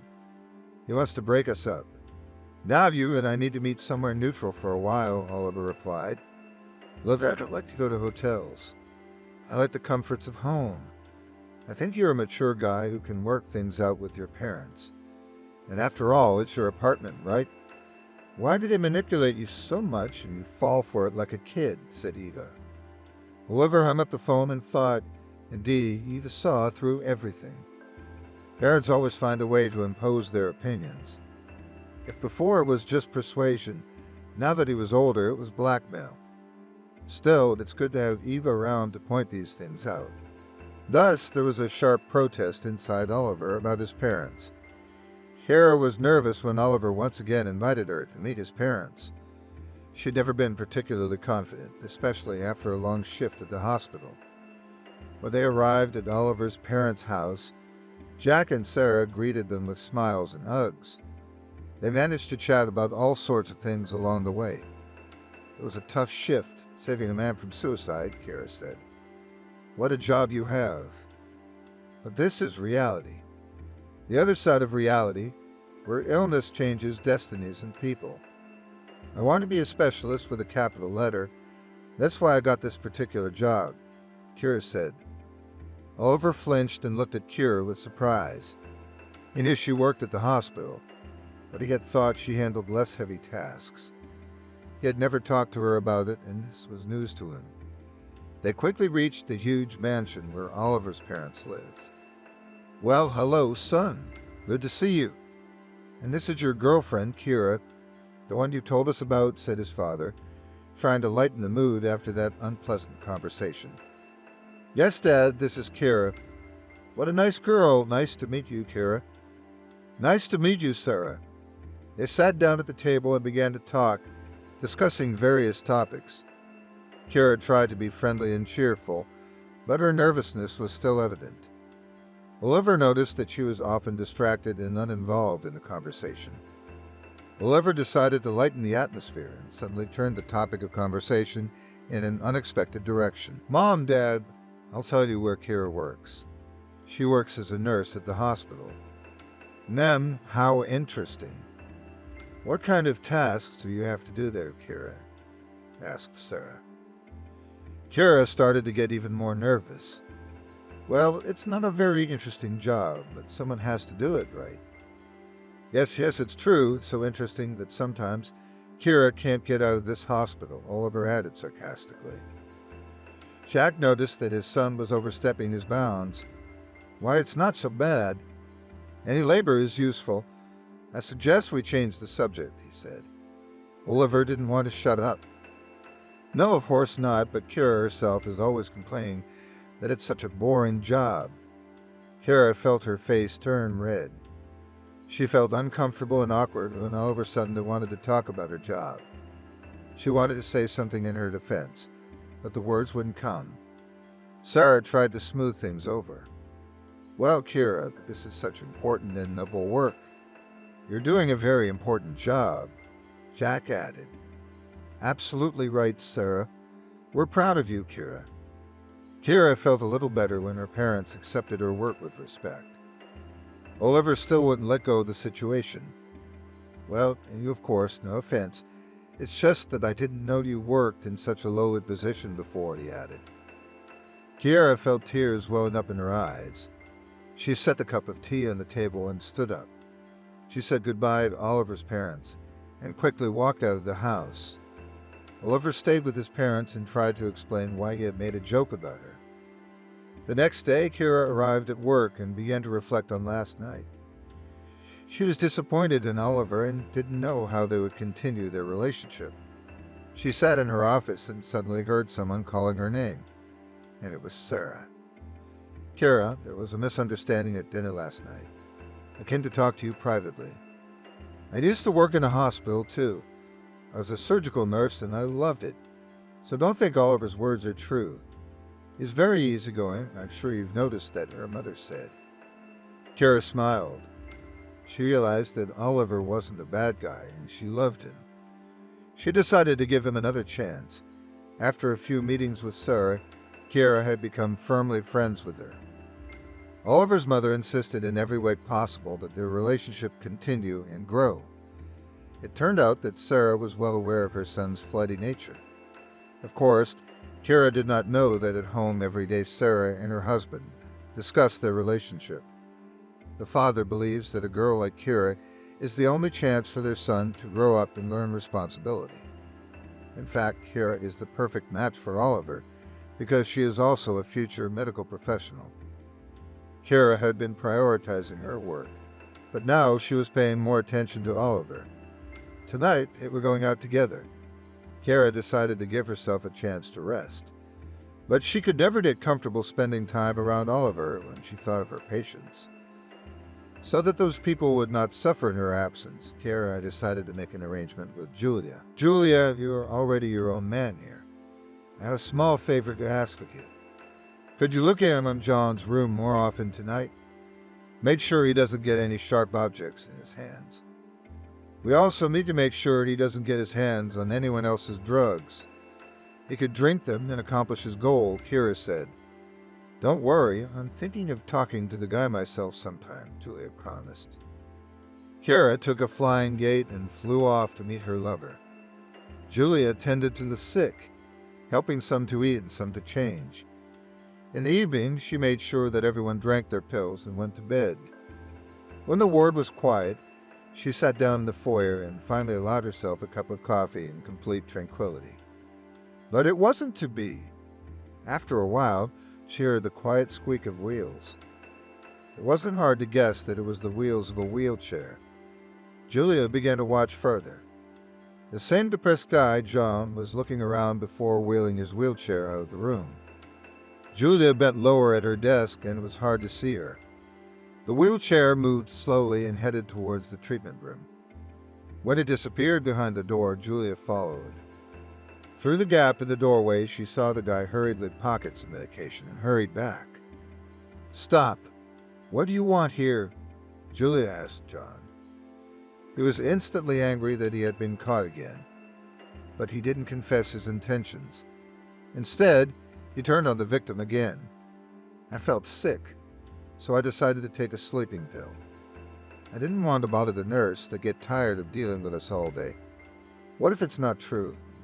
Julia asked. "If you don't believe it, that's your business." "I need to go to my room," John said and rolled his wheelchair into the room. Julia followed him. When he pulled into the room, she followed him in and closed the door. "You take over, I'll take a look around," Julia said, then crossed her arms and stood in the middle of the room. "I'm going to complain to the doctor about you." "What do you want me to do?" "Actually, you should have taken care of me. Brought me sleeping pills." John tried to get rid of the intrusive girl's attention. "Don't lie to me, I know you're tired of living. I know all you've been doing lately is trying to get out of life. So you can't fool me," Julia said. John was taken aback by these words, since no one had ever allowed themselves to talk to him like that before. He had long ago realized that people are willing to comfort endlessly if you show them your weakness. So instead of actively pursuing treatment and getting back on his feet, he's busy finding an affordable way to commit suicide. "You know, I feel unwanted and superfluous everywhere. And yet somehow I live. Before I was a blossoming man, I was on the road to success. I had grand plans for my life. One day, it all came crashing down and I turned into a vegetable. Who would want me like that?" Before John could finish, Julia cut him off. "I know you've been trying to kill yourself for a long time." "Is that true?" she asked, looking him straight in the eye. "That's true, but I actually went to get some pills right now. I wanted to sleep better and not wake up at night," John said. "That's all secondary. Let's talk about your plans. Do you really want to die? Maybe I can help you," Julia asked. "Are you kidding?" John looked at the girl with incomprehension. "No, I'm not joking. I suggest you take a walk with me. Just you will tell me everything," Julia said, and without waiting for his answer, rolled the stroller towards the exit. She led the stroller along a large highway where rare cars were rushing by. They traveled a decent distance while John talked about his former life. It was very strange having such a life story, not to want to continue it. As I understand it, you were promising as a specialist. You had loving parents that you gave up on yourself. You built strong relationships that can build more. As soon as you were put to the test and needed a little persistence and patience, you decided to resent the whole world and give up on life itself. "I guess I don't understand something about it," Julia said and swerved the stroller into the driveway. Then she leaned over and locked the wheels of the stroller. When she was sure it was stationary, Julia stepped back to the sidewalk. John was left completely bewildered. "Hey you, what do you think you're doing?" "Unlock the wheels." John started to get indignant. "Don't even ask. You've been wanting to get out of your life for so long. Make it look like an accident. Then your parents will have a chance to forget about you someday and won't spend the rest of their lives wondering what they did wrong. Then the hospital management won't have any complaints about me not looking after you that night while they were busy with more difficult patients. If you want to leave such an encouraging life, then leave it in such a way that no one gets hurt because of your stupid decision," Julia said and sat down on the sidewalk. "Are you out of your mind? Can't you see how fast the cars are going?" "I do. That's why I brought you here on purpose. Any other car could be the death of you. So accept it with dignity. You're really crazy. I'll complain to the doctor tomorrow. You'll be fired. No, you should go to jail." How do you abuse an infirm person like that? John shouted. He continued his outrage at the top of his voice. But not all his words reached Julia. While he was shouting, another car was speeding toward him. John looked at the light of the headlights and suddenly pleaded with himself. He closed his eyes tightly and gripped the rail of his wheelchair with his hands. A moment later, he was shaken by the strong wind, and then the noise died down, followed by the disappearance of the car's headlights. What do you think? Death just blew right past you, yet your hair was ruffled by the wind of the flying car. How does it feel? Julia shouted. You're insane. Just now I was barely alive, and next time it might not be. It will be on your conscience, you lunatic. Julia remained indifferent to his outrage. She just sat on the edge of the sidewalk and looked at this man, who in an instant had gone from suicidal to another person, who was desperately fighting for life. John, I'm offering you a deal. It'll be good for both of us. You give your unnecessary life to me, and you take my impending death. I think that's fair. Everyone gets what they want, Julia said. I don't get it. What kind of a trick is this? Shouted John, who was sitting in a wheelchair in the middle of the road. I am figuratively speaking to convey something very important to you. We've been having a heart-to-heart talk for almost half an hour, and you've never once asked me why I should bother with you and listen to your complaints. Meanwhile, I'm comparing them to my reality. You want to know. You're just doing your job. No, I'm a financier by trade. I was born into a finance dynasty, which means I could spend my life counting big bucks. I was really going for it. Then one day I got a diagnosis that put the whole course of my life into question. And now, for 8 months, I had been fighting hard for life and convincing myself every second that God hears my prayers and will not take my life at such an early age. I really need life, and if you don't need it, let's switch roles. Julia shouted back at him. Well, sorry, I thought you were the new staff here. I sympathize with you about the illnesses. I think you're giving up hope for nothing. I know a lot of people who've made a full recovery from an incurable diagnosis. Believe me, with such a courageous character and stubbornness, you will definitely win, said John, already changing his tone to a more friendly one. Well, that seems to be the deal. Are you ready to go back to your room and think about your position in life? Ideally, you should go back to your parents and work hard on your health. I've read your story. You have a real chance of getting back on your feet, Julia said. John sat in silence. Julia realized that he was thinking about something very important, which meant that the process was underway. A person can't accept important thoughts at once, so you have to let him live with the idea for a few days. With these thoughts, she got up from her seat and went to the wheelchair to take him back to the hospital. Seeing the headlights of another car flying towards them, Julia quickened her steps. All she had to do was make a couple simple movements to get John to the safe side of the road. But this car was going seemingly much faster than the other cars were passing. The next moment, Julia heard a loud rattle of metal and a lingering creak. The light of the headlights disappeared and total darkness reigned all around. She ran in the direction the car had rolled after flipping several times along the road. As she got close, all she could see was the wheels of the car in the air as it continued to spin. The air was filled with the smell of burning rubber. She pulled out her cell phone and called her colleagues for help. There was no time to wait for a medical ambulance. Judging by the moans, there were several people inside the overturned car. But where was John? Julia was horrified when she imagined the possible scenario of the collision. He could have stayed under the car with his stroller or fallen into the deep hole that runs right past the road. But John and his stroller are nowhere to be seen. Of course, Julia would be severely penalized for such an experiment and would have to answer to the law. But she was more worried about John than anyone else. Her colleagues who arrived on the scene carefully pulled the passengers out of the car. There were 2 of them, a young boy and a girl, both unconscious. We don't have time to go to the trauma center. Turn to the dispensary, there we will give first aid, and then we'll see, said one of the dispensary staff. And so we did. Bloody two young people. A boy and a girl were placed in one of the wards of the dispensary. Because of the profuse bleeding, the doctors were not able to recognize their faces immediately.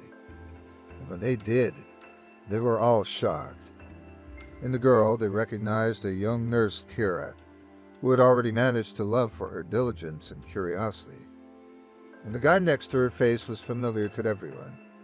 He often came to the hospital to pick up Kira. What a miracle that they survived. They are about to get married, said the doctor to her colleague, dressing Kira's wounds. Really? How long has this girl been working for us? Asked another. About a year, I think. And he didn't pay attention to her last name and middle name, asked the first one. No, I didn't. But her face is very familiar, as if I had seen her as a child somewhere, or so it seems to me, said the second. It may well be the daughter of a very important person, said the second. Why does she work here as a nurse? Is there no better position for her? The first one asked again. There were decent places, but she didn't want to go there herself. I think her father sent her to us on purpose to get the information he needed, said the second. Did you see that guy's last name? He doesn't come from an ordinary family either. If so, when this girl comes to her senses, someone should talk to her, said the first. What? What is there to talk about? This complicated guy has a very bad reputation. The girl is promising, and the family has a good reputation. So, a friendly word of advice to warn her. Because she's young, she's probably fallen for his words, said the other one. It could well be. Kara opened her eyes and tried to figure out how she had ended up in the bed for her patients. All she could remember from last night was how they had rushed in Oliver's car after their evening walk to her patients. There was no way she could calm herself down and decided to make sure each of them were okay one more time before going to bed. Oliver was a little puzzled by this, as he generally didn't like her being so attached to her patients. So he pressed the gas to the fullest. Then they saw a dark silhouette on the road, and there was a crash. Kara, how are you feeling? Julia asked, who had been sitting next to her the whole time. Julia, I don't really remember how it happened. It's a miracle. Your injuries are minor, and Oliver's fine. And our John's fine, so he's got his brain back in place. But I'm going to be severely punished, Julia said. How did you end up in there anyway? I wanted to teach that John a lesson because he tried to take pills again yesterday. I took him out to the big highway and put him in the middle of the road. I wanted to let him know that his desire to quit was really just a deep inner resentment against life. I wanted him to feel how precious life really is, especially when you're on the road to death. Why are you being so hard on him? He could really kill himself, couldn't he? He has a deep depression, and apparently his character was very vulnerable. So there's no way he could psychologically adapt to reality. There's nothing wrong with him, really. He and I were almost able to come to an understanding. I told him my story, he thought about it. Just as I was about to drive him off the road, a car jumped out. That's when I found out it was you and Oliver. How's Oliver doing? Where is he? Kara asked. Oliver's fine, so don't worry about anything and rest. I have to get ready. They're probably coming for me now, Julia said. Who's coming? Are you going home to your place? No, the cops are probably coming. John was going to complain that I endangered his life, and the accident was my fault. Don't worry, I have nothing to be afraid of, Julia said and headed for the exit. A few days later, Kara asked to share a room with Oliver. That way they would be less bored. Oliver's injuries weren't serious, and he was counting the days until he would be allowed to go home. On one of those days, the head doctor of the dispensary came into their room. Well, young people, are you getting better? Or should I transfer you to the traumatology to treat you properly? Asked the doctor. Kara and Oliver answered that everything was fine, and they would return to their normal life in a few days. Well then, Kira, you have a little business to attend to. All attention to the door, please, the doctor said solemnly and gestured towards the front door. The door opened and an elderly man with glasses walked in.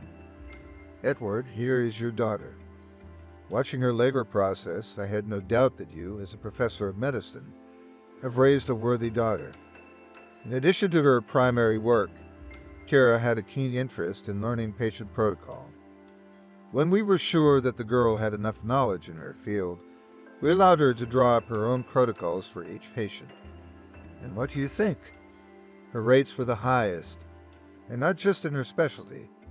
For example, she worked hard on a paralyzed guy, and now this guy can partially walk on his own, all thanks to Kira's efforts. Our volunteer, Julia, who was diagnosed with cancer, is also successful. Kira was not just friends with her colleague, she followed the progress of treatment of these people and our other patients. I am sure that in the person of Kira, our medicine will soon be a very valuable staff member, said the chief physician. Well, if that's true, then good. And so my daughter is stubborn, long ago stopped communicating with us. It is all her personal merits. Well, Kira, convinced of your adulthood, maybe enough adventures, move home. Your mother misses you, said Professor Eduard Grigorievich, and stroked his daughter's head. Oliver was at a loss. Kira had never said who her parents were. Here now he had no questions left. Here his parents would be surprised that she was the professor's daughter, which meant he was getting one step closer to his goal. 3 days later, they were both discharged. Oliver hurried home. Kira went to her place. It was only in parting that she said, Oliver, I realized something important. I'm sorry, but I don't see a future in our relationship.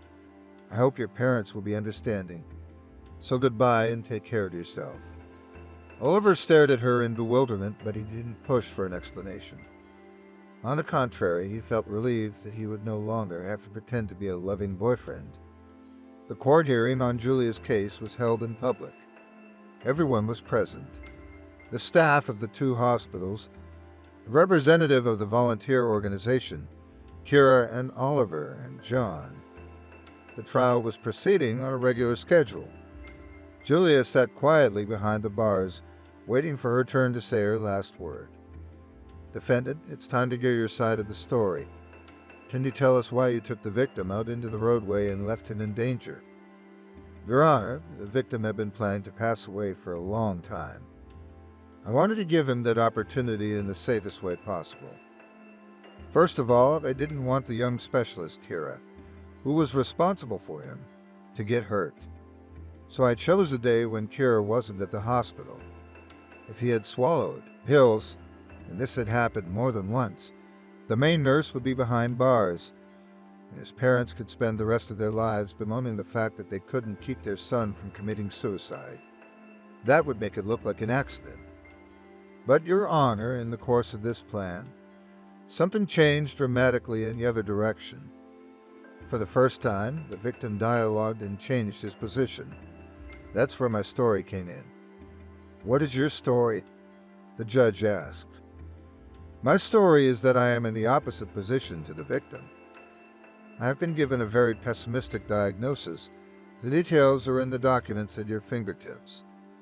In short, it remains to be seen whether or not I will be alive in a year's time. But I really want to live. For 9 months now, every move has been to get my life back on track, to regain my confidence that there is time ahead to make plans and to dream. So I told all this to our victim and offered a symbolic deal. He leaves life in agreement with his choice, and then maybe I stay alive if human desires are destined to come true. Just as we solidified our agreement, a car appeared on the highway and collided with a wheelchair. But it was like that at first glance. As you may know from the case file, the victim was not actually injured. There was no direct collision with the car and his wheelchair. The car slid into his stroller and John was thrown to the side of the road. But while medical personnel were busy rescuing the young people in the car, no one noticed the victim. He managed by his own efforts to get out of the hole in which his stroller had fallen.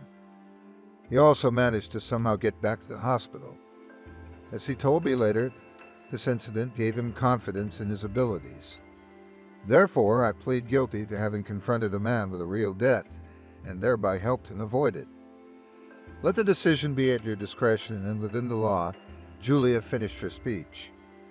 Will the defendant please tell me what is the state of your health now? The judge asked. I have consented to the operation. It will be a decisive step. But the operation is possible if the court authorizes it, Julia said. I'd like to address the victim, John. Do you have anything to say?